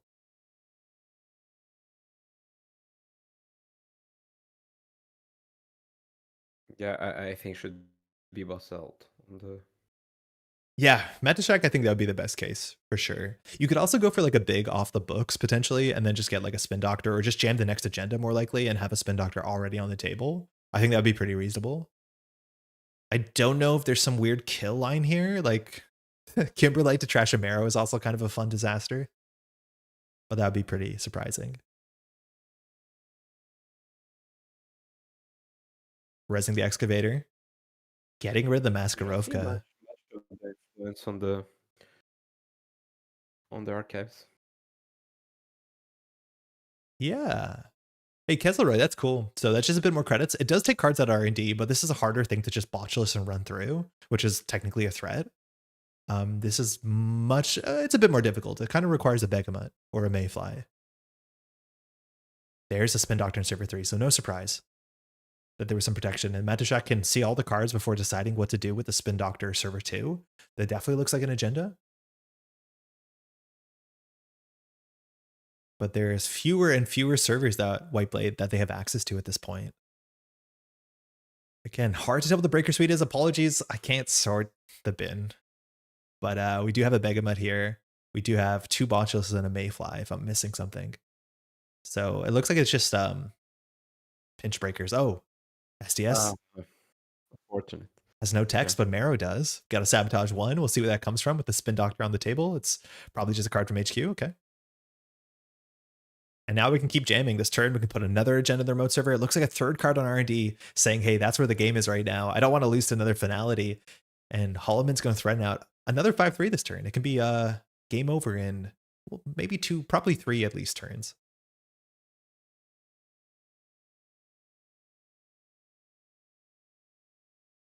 Whiteblade's drawing up. Definitely there's something you're looking for with It's even really looking for something. Yeah. Like at this point in the game, you can also just install extra marrows, extra ghost tongues, like just do the sabotage damage. I don't think you can win on the clock, especially with the Spin Doctor on the table, but you can just sabotage more and more and more. And just hope that you do enough damage that overwhelms the Spin Doctor and then any further Spin Doctors. It's a possibility. I don't know if it's great, but if interacting is hard, it's like one of the unique things that Essa can do that no other runner can do.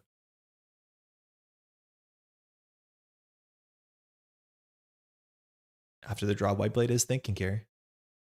Strike one. Wow. Fast ordering. Running for the remote server there with 14 credits and a Mayfly.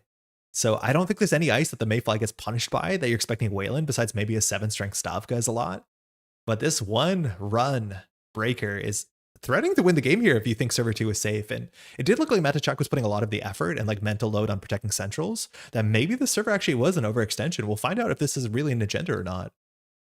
And the clean getaway is also just like confidence, like the actual bravado, because if you get in, this doesn't matter. But if you don't get in, I mean, you lose a clean getaway to some extent. Guess you're only going to make one good run with the Mayfly. MuslihaT is thinking here. You always have this line here where if you res a Stavka, you can go get a 3-coster, as long as you have a 3-cost asset or upgrade to trash an agenda to get it with Spin Doctor. But there's not a lot of 3-cost assets or upgrades unless it's a Zato, I guess. But this is it. This could be a 7-strength Stavka. You have to break it. That's at least 8 credits, dropping you down to 6, which probably just about enough. But there's a chance this clean getaway 3 credits could matter. We'll see who gets trashed here. Again, if you get a Zato, that does protect the server 2, because you can always Zato the Afshar. Asking to spin before resing, that should be... Oh. It's kind of up to the judge. We'll see how this comes in. Gonna get a fair, though. But the idea is that there's some card in archives that we want to get access to here. You can always go ahead and like trash well, yeah, you can trash anything to put on top of server 2. It doesn't have to be a 3-coster. Sorry, I don't know why I said it was a 3-coster. You can Stavka like the Kesselroy to get a wall-to-wall to put on server 2. You should not struggle here unless, again, all the wall-to-walls are in the bin, which like kind of looks like that. Maybe you can get like a Malapert.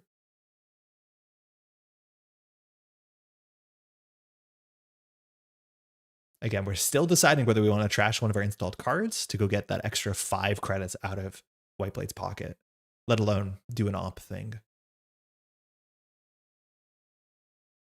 This is interesting. I think the clean getaway money might actually matter. This also meant like, if we shuffled back in the Afrun, we could have trashed the 3-coster, which we could trash the Afshar to get the Afrun. The Afrun can functionally make the Mayfly not work, and then you can trash the Mayfly and then have the next ice behind to end the run. That was another line that the Spin Doctor might have missed. We're going to go ahead and get rid of the white space. We're going to get a Humanoid. Humanoid can go on top of server 2. That can save it. And that looks like it's the play. So this was an agenda. But this Stavka is going to keep it safe.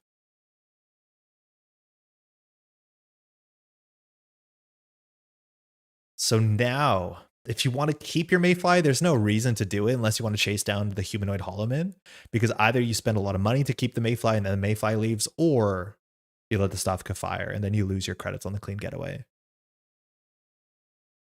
We're paying for it. we're saying, hey, we're going to go in here, we're going to trash your stuff, and we're going to get the credits. It does force some reses too, which like spreads ManintheMoon's economy thin. So it's just a Kesselroid. So it's going to be another 4 credits again to the server. So we are guaranteed to get a clean getaway and then deal with the humanoid and the Holoman. Yeah, and then the clean getaway helps you to have the credit. Yeah, huge difference here that you get the credits on Yeah. success than after. Yeah. I don't know if you ever played. There's an older card that did something like this, but it was only after the run. Yeah. The Dirty Laundry. That's the one. Humanoid for 1, Spin Doctor for 2. That Spin Doctor also probably only a 1 of in the deck, which does slow down ManintheMoon a reasonable amount.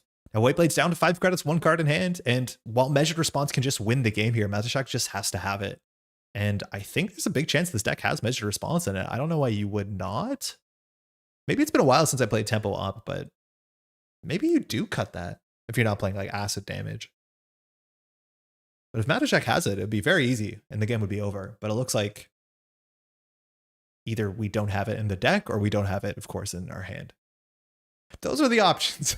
That's how the card game works. But I think he's thinking, so if he will have it, he will play it already. Yeah, it'd be very fast turn. Yeah.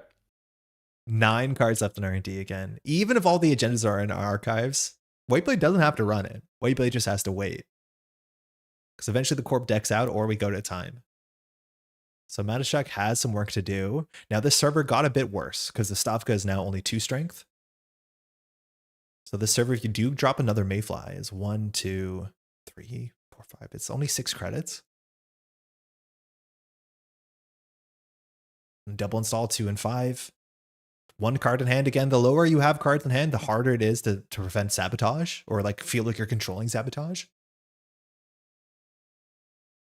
But the economy is good. Fee, trashing ice for 3 credits at the start of turn, no op trigger. I'm wondering if you're worried here about like Slash and Burn IZF with 1 card in hand. Like Whiteblade could have just flatlined to that potentially. Running Hot, love it. I think that's the first one we've seen, but that's a nice way to just to do some sabotage. You have to watch out. Once your hand size goes down to 1, you just die to IZF out of nowhere. So we'll see where the sabotage comes from. 1 from HQ, 1 from R&D. So any other sabotage has to go straight from R&D. But IZF is really frightening when that's scored out. That does 2 meat damage. Biobands on the Sphere. Going to challenge some of that economy. Maybe install something. Maybe we're still drawing. Only 5 cards left in the stack. Looks like it's draw install. I think this fee stays. So Simulchip. Hard to play without another program. This text only requires you to trash something. Discarding a Hush too. So that means we have to have a program in hand.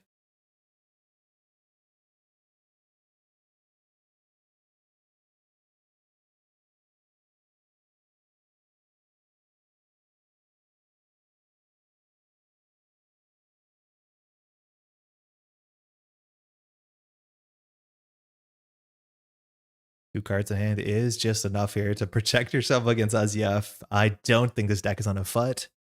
In theory, you could do IZF foot with the Kesselroid, but that doesn't seem to be what's here. We're down to 8 cards in R&D. What a scrappy game.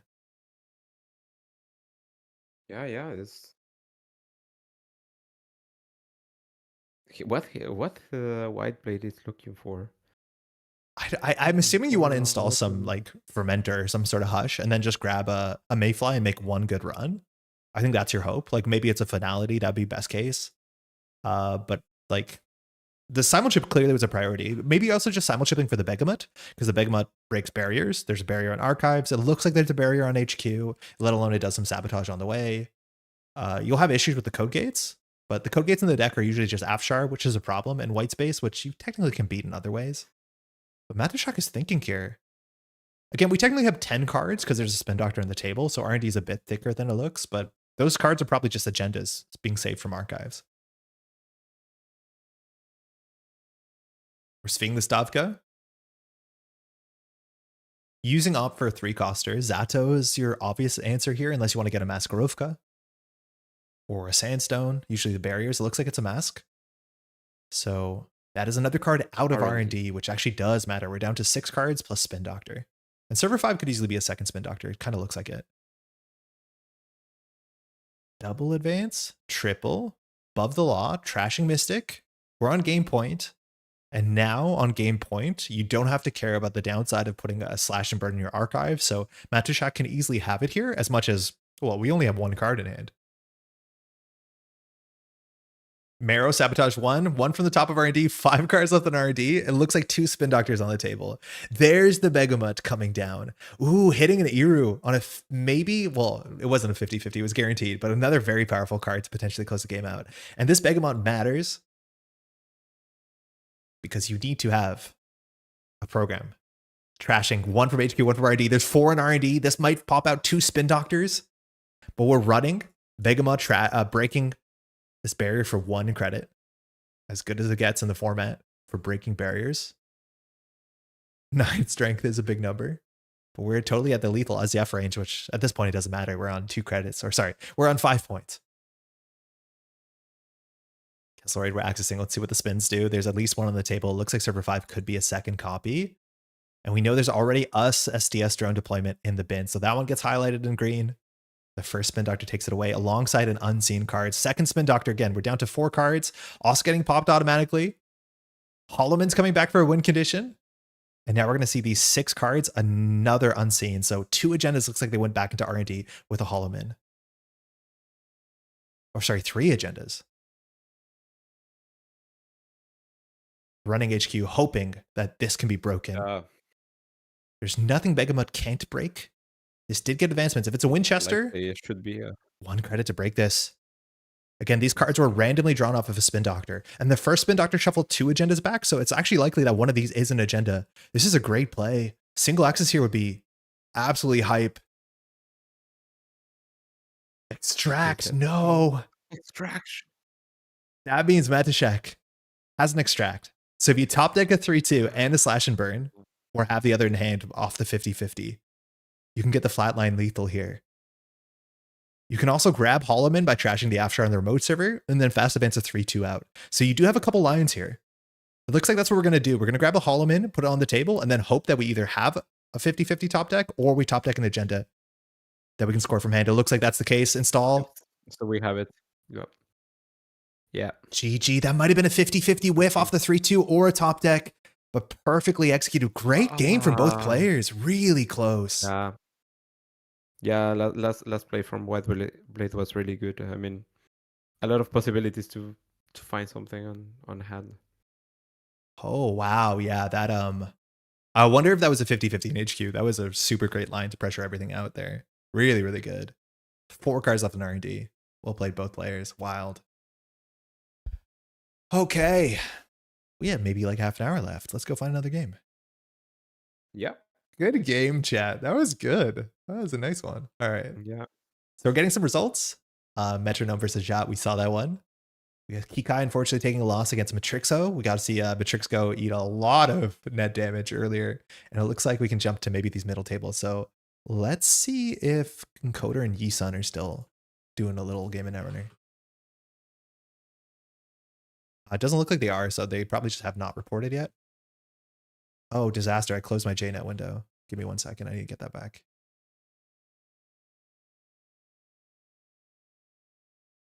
What's the link? I control W'd my JNet. Okay, I'm back in. Okay, hold on. Panic. Okay. Let's try another table. You wanted to see? I don't know. I had a technical issue there. Maybe we'll jump to table 10. Oh, some of these tables are finished 10? and they haven't they finished. We just need to like go in there and check first. So hold on. I need to separate my windows and restart all this stuff. Yeah, table 10 seems interesting as party bust. Lat. Okay. Bear with me, folks, for watching. Thanks. Okay, we're going to jump onto table 10. Let's see if this still works. Okay, we're in. Cool. So yes, this could be the last turn. Sleeper CZE, check sleeper, I'm assuming, is on game point, has 5 tags, and there's something in the remote server. We have a cataloger, and Shylander does not end the run. So there's a big chance that this could be it. And if this is not it, Server 3 can still be a Spin Doctor. This card is getting advanced. I don't think Pravdivos cares. Oh no, it has to be an advanceable card. Pravdivos does care. Shylendra doesn't. Nope, Shylendra also cares. Cataloger. We see 4 cards off the top of the deck here. If one of them is a big old 5/3 agenda, you just click that button and take it back. It's that simple. Otherwise, Meat has a 4 advanced card in the remote server. Hard to believe that's not the game. But Sleeper is thinking here, so I'm not sure if they just have it or if the JNet interface requires that attention. Sometimes it does. In this, stacking things is never easy. Are you thinking? No, JNet is. This list has Idios and Croesuses, it has Check of Scions, it has a Hearts and Minds, and so a lot of advanceable traps here. Looks like we're jailbreaking back for style? Okay.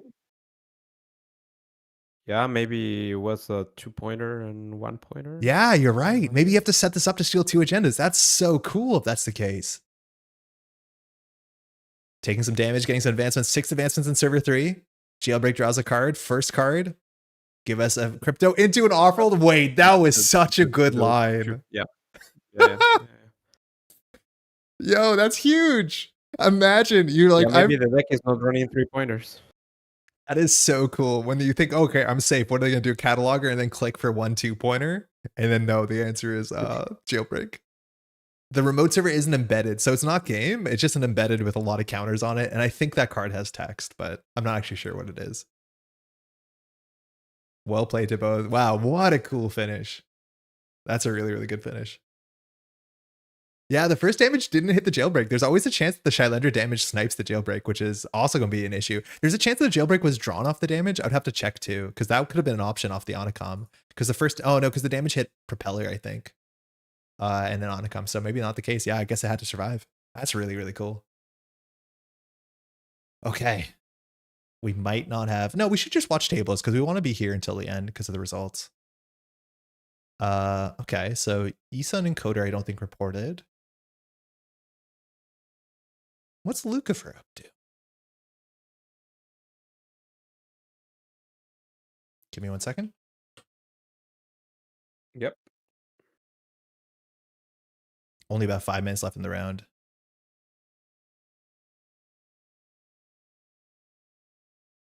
Okay, so they're in the middle of an interesting rules quandary, so I'm not going to interrupt right away.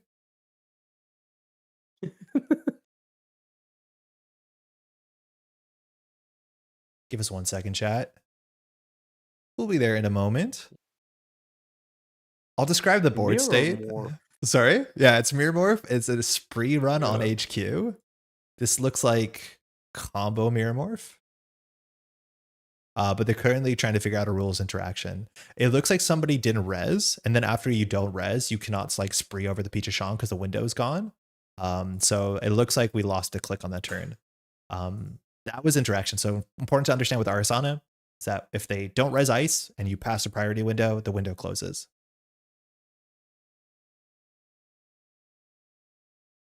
So we're going to just catch the last couple of minutes. Thanks. Okay, cool. I'm not sure what the table it is, but if you search Lucifer, you'll get there. Yep. Thank you. Okay, so let's recap this. This looks like it's the combo Mirror Morph deck that Cold Lava, if I'm not mistaken, played really well at Continentals in Montreal. Oh, this could just easily be a Nano Management on top of Tranquility. Let's see a triple advance. No, in chat. You had a 1 in 5 on HQ. Unfortunately, we did not hit the Nano Management. You can even score out. It's tricky, but you don't have to complicate it if you get that Inga 10. Let's go. Well played. All right, very clean there. This Arasana looks really cool. It's a poison vial list, so you're going to look at things like Physarum, probably a lot of Slap Vandals. It might not have a lot of conventional breakers. I think we see 1 Propeller on the table, but these sort of lists have like really good reach as long as you have like explosive multi-axis or you can just like conduit lock. So I don't think we see a lot of multi-axis so far, but Crypto Connect has a cool list here for sure. Anticlimactic much. I don't know. Well played to both players. Yeah, there was not really multi-axis on the bin. Yeah, so maybe there's just like a conduit we pull at when it comes up. Okay, let me check table 18. There's only a couple tables left.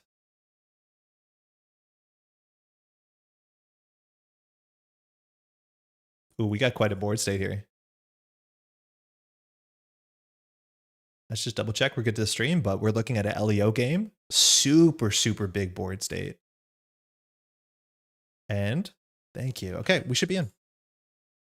So, Midriv here on Game Point did find that Luminal, and we have a huge LEO board.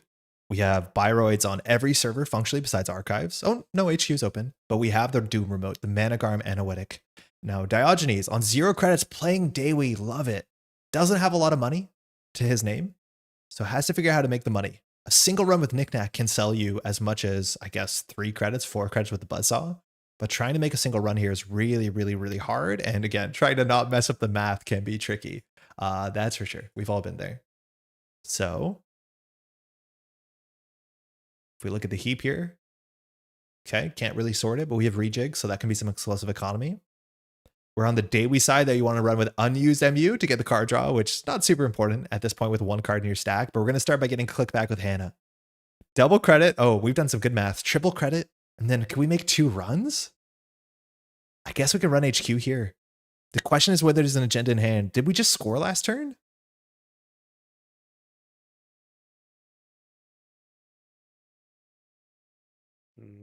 Oh, the last click Diogenes ran the remote server. That's why their money's not there.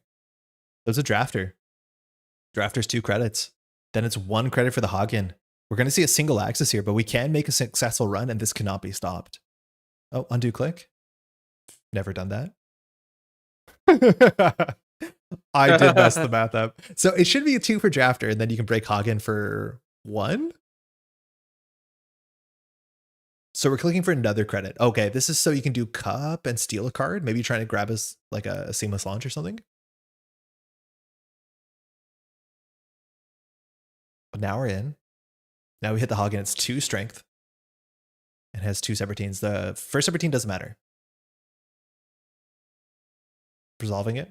Now we get an access. We're going to pull out the cupulation and have a credit to use it. So we're going to try and grab something like a seamless launch. Found the seamless launch, get the Dewi flip, and now holding onto the seamless launch forces Midriv to kind of broadcast more. When they put a card in the remote server, they have to do at least install advance, maybe advance.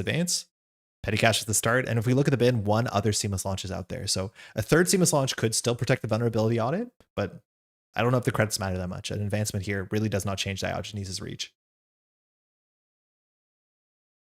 So this could be it. 13 cards left in R&D. This is the sort of deck that's only running 7 agendas. So if there's a 5th agenda in server 2, so Midriv can close the game next turn, that means there's only 2 agendas across these 16 cards in R&D and HQ, which makes it very, very difficult.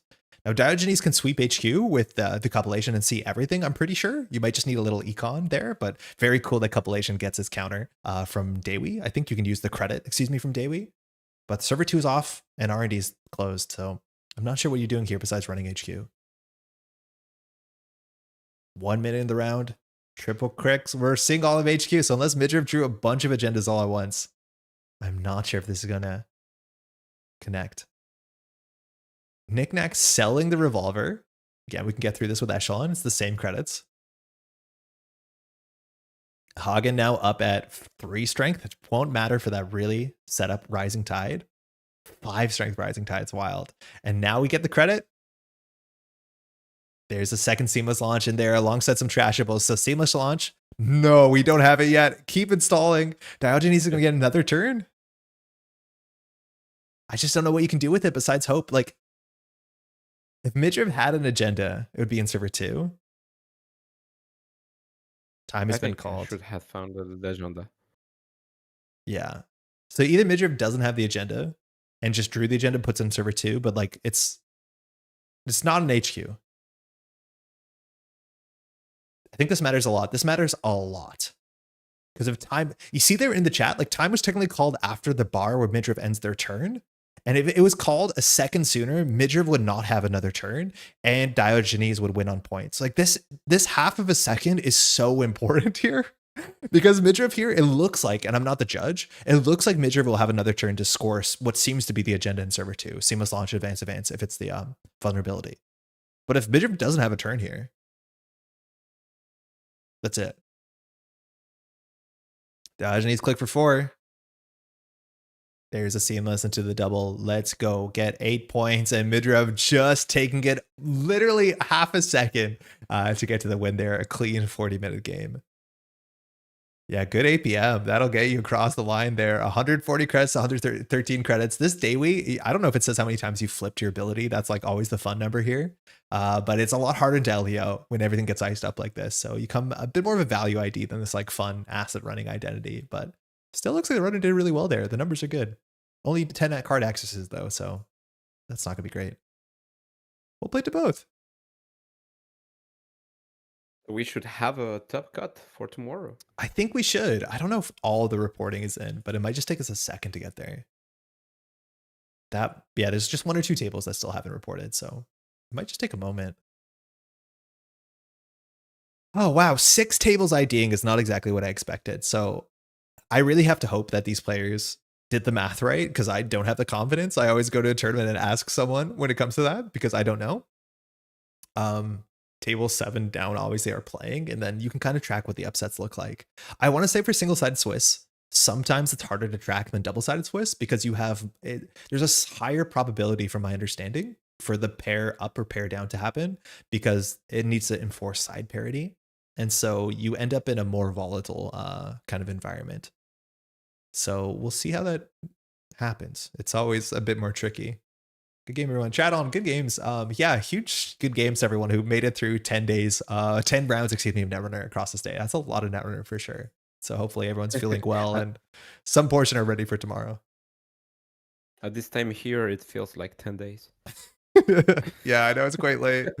It's really hard to do these like global tournaments and have a time zone that's good for everyone. So yeah, hopefully the European players are getting some good rest tonight.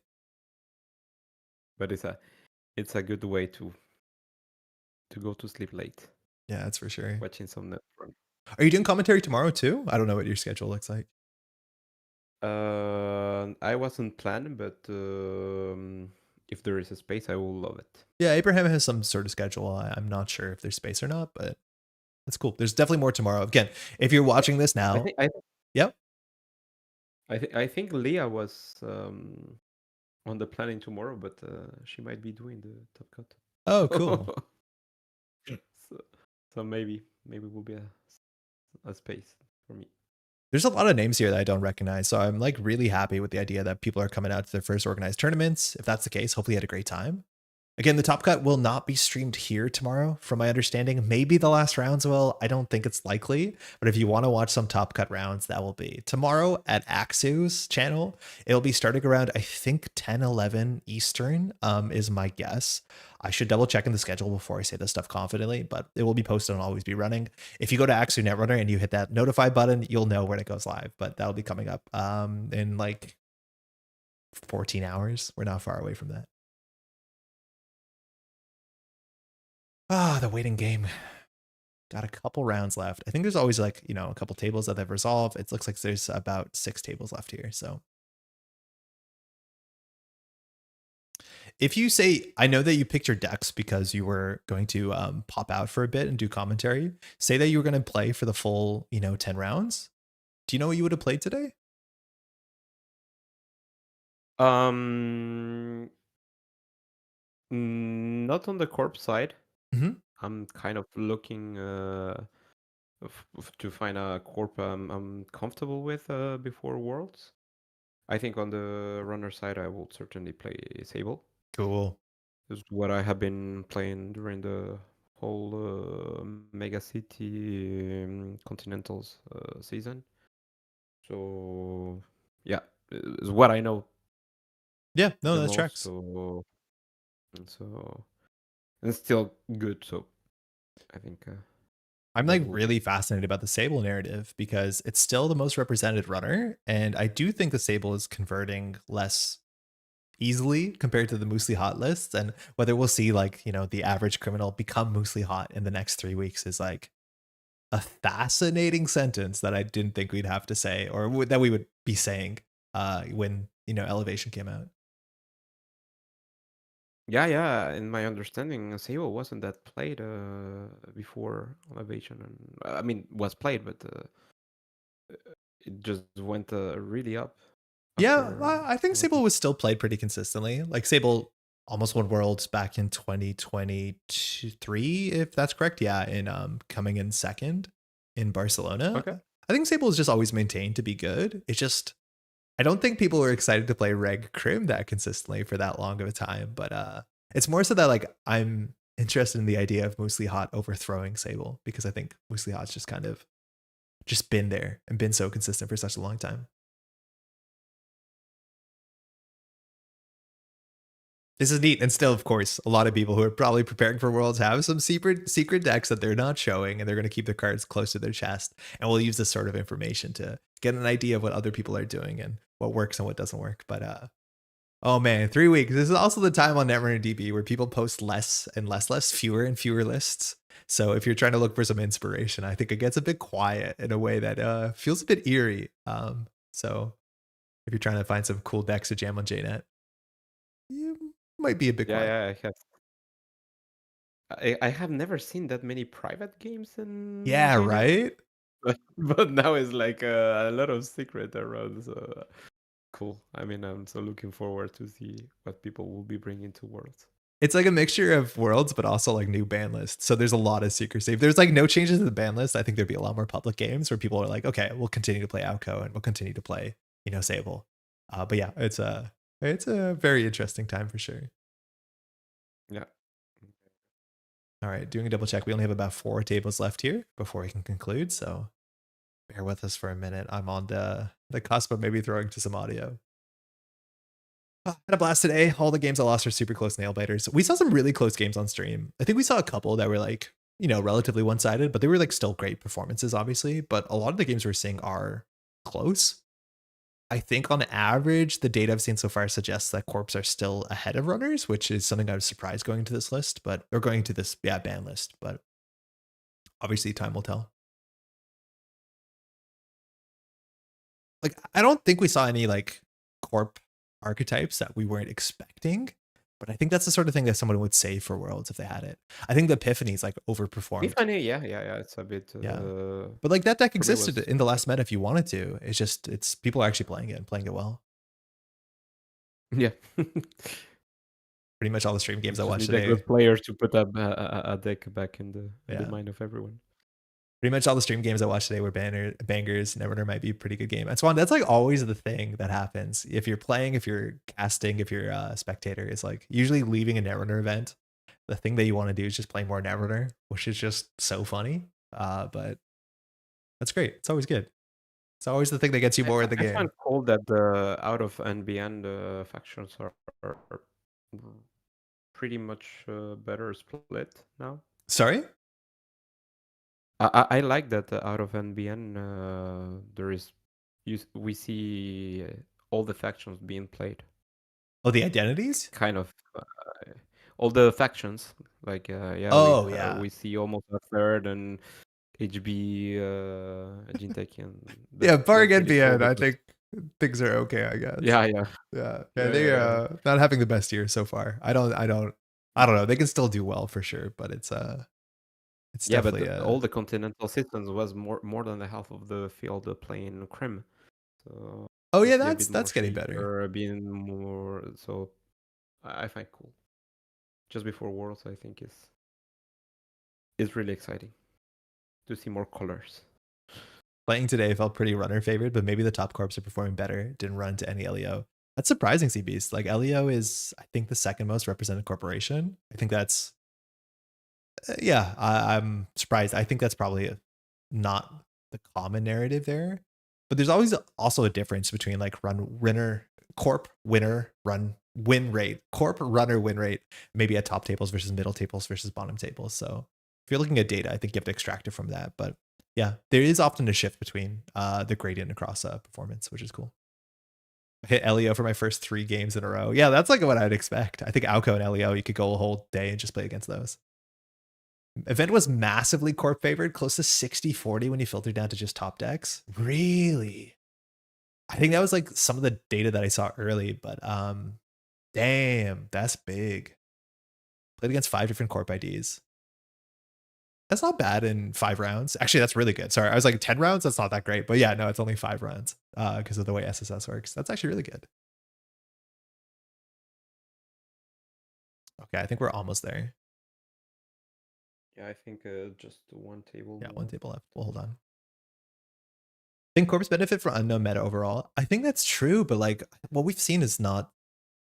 I don't think we've seen too much on the corpse side that it's like orthogonal surprise.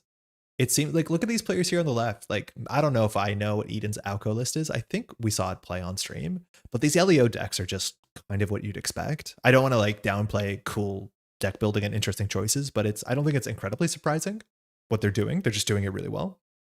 The RH deck, the Cybersharks RH deck, yeah, it's interesting. That's for sure. We saw that. The Alco decks, we're seeing some interesting stuff, but a lot of it's still Oppo. Tuwak is a bit surprising, no? Isawak is just kind of like, oh, Wenjong's there. Right? Like if you see Wenjong, you'll see Isawak, if it makes any sense. And even if it doesn't make sense, Wenjong will still win tournaments on Isawak. So we love Wenjong, but it's an interesting data point. But yeah, it's like Wenjong and Isawak. Yeah. Alco on 60%, Leo 59, PD 57, RH 57, Op 59, Epiphany 73. Yeah, the Epiphany numbers are really good, as much as Epiphany doesn't have that many players on it. But those are big old numbers. Epiphanation 8 today, yeah. Went 4-1 on Epiphany. Do you think, Radish, that the whatever complexity you associate to Epiphany is something that would keep you out of playing it on paper, but is easier to play on JNet? Because I do think that's a deck that's easier to play on JNet by a mile. It's also easier for your opponent to, I wouldn't say misplay, but it's harder for your opponent to keep aware of what you're doing online, which like is an angle there. I think that's kind of worth talking about. Not to downplay, obviously, your performance. I think you're a great player, but you know what I mean? Yeah, I think this may be really tiring as he also in paper. Yeah. Because would certainly takes a bit more time. So all the time you're waiting and trying to follow should be, I don't know. I mean, if you run into a lot of Epiphany, you may finish really tired. Well, one player will. The other player doesn't. I don't know. They wait for your starter turn triggers to finish, and then you got a lot of time to think about. You go to take a coffee and you finish your. That's sometimes how it would be. Your triggers. JNet is chunky. Yeah, sometimes the beginning of the turn will be longer than the turn itself. Starter turn triggers with federal coverage would be easier in paper. I don't know if it's fully easier in paper. To some extent, it is. The issue is if you mess it up in person, it's irreparable, right? Like if you organize well, like if you organize poorly, draw at the wrong time, you accidentally shuffle while doing Epiphany thinking it's federal. Like there's a lot of minor ways where you can do a mechanical thing that's an irreparable game loss. It feels like one of the corporations that you have the most access to an accidental game loss. And maybe that's not scientific, but to me, that's the vibe. Be a lot of triggers to manage in person. Sure, it's faster online. Epiphany. Yeah, I think it's much faster online. I think playing in person, playing in paper, playing on JNet for Epiphany is definitely a favor for you, as long as you're okay with the ordering, like menuing, which is not that bad when it's only 3 cards. And it also makes it harder for your opponent to see what you're doing. It's a lot of clicking and the menu ordering is a bit annoying. Yeah. Yeah, I agree. You have to read really the chat to see what everything was. But you never accidentally fire a balanced coverage like it's a federal fundraising. Like that's the benefit of playing. Yep. Ooh, it looks like the last game we were waiting for actually went to draw. So it went to the last turns and both players ended on a tie. Okay. We have our standings. We have our top 16 here, if I'm not mistaken. I believe that's correct. This is after 10 rounds. Okay, so first place, we have Eden, 25 points there, just pushing ahead in the last 2 rounds, getting 1 ID there. Court bias +2, I'm not sure what that's about, but I think that does favor you. But Eden, fantastic play on Seb and Alco. Not a lot of Sebs at the event, and I'm glad to see Seb representation there. Then we have 324s, Tuno, Encoder, Wenjong, phenomenal players, all on mostly different identities. We have a lat repeat there. Tuno playing Shaper, I'm not sure I've seen too much of that. That's pretty wild. I'm excited to see it. Then 23s, only 2 23 players, Minstrel and Warlock. We weren't able to catch any Warlock, but Epiphany and Hoshiko and Epiphany and Maggie. So great stuff there. And then we hit the 22 bracket. So That's No Mun, Chonky Seal, Cyber Shark, Leah Dahlia, Sleeper C, Rotom Appliance, Davs, Off 1515 Cat, and Jot just making it, unfortunately. Nightjar, Matushak, Radish, Sea Scorch, Antoine, Lucifer, Whiteblade. Oh, there's so many 21s that got close there. But unfortunately, the cutoff there on 16 is going to do it by just 0.04 strength of schedule. Shout out again to everyone who showed up for this tournament, let alone organizing. But yeah, 21s went all the way down to 29th place. So nearly like 14 players. Unfortunately, just missing by SOS. But that is cool because we have a stacked top cut for tomorrow. We'll be able to look at some of the identities and how diverse things are. Oh, there's a little Mercury sneaking in there. That's pretty good. But the Netrunner will continue tomorrow for sure again. It won't be here. It'll be on Axu Netrunner. So if you want to show up tomorrow morning or tomorrow evening, if you're in Europe to watch some more Netrunner, that'll be happening there. Before we do some shout outs, actually, Gio, do you want to do a shout out? Yeah, mainly to ManintheMoon for organizing all that. I think it has 190 players is, I mean, and the team of organizing, but really to open this possibility to that many players around the world, I think it's really great. It was a really exciting day for me. So for sure, it's a lot of organization. I'm a huge fan of it. So obviously, Abraham, great job here, bring all these people out. I want to shout out all the other folks who did some streaming stuff. Firstly, Gio, thanks for sharing the mic with me, let alone taking the step to do it for the first time. But of course, on the other channel, we have folks like Vicetron and Jai, and of course, Axu. I hope I didn't forget anybody there. And of course, everyone for coming out. This stuff just wouldn't not happen if people didn't want to take the time to spend a weekend meeting folks and jamming games. So for those who come out to tournaments, you're the reason why this stuff happens. So thank you so much for that. And with that, we'll be back on the Metropole Grid. If you those who don't know around here, my name is Andre. I stream Thursday nights. We'll see you next Thursday night. But otherwise, tomorrow there'll be more Netrunner. Thanks so much for hanging out, and we'll see you in the next one. Take care, y'all. Bye.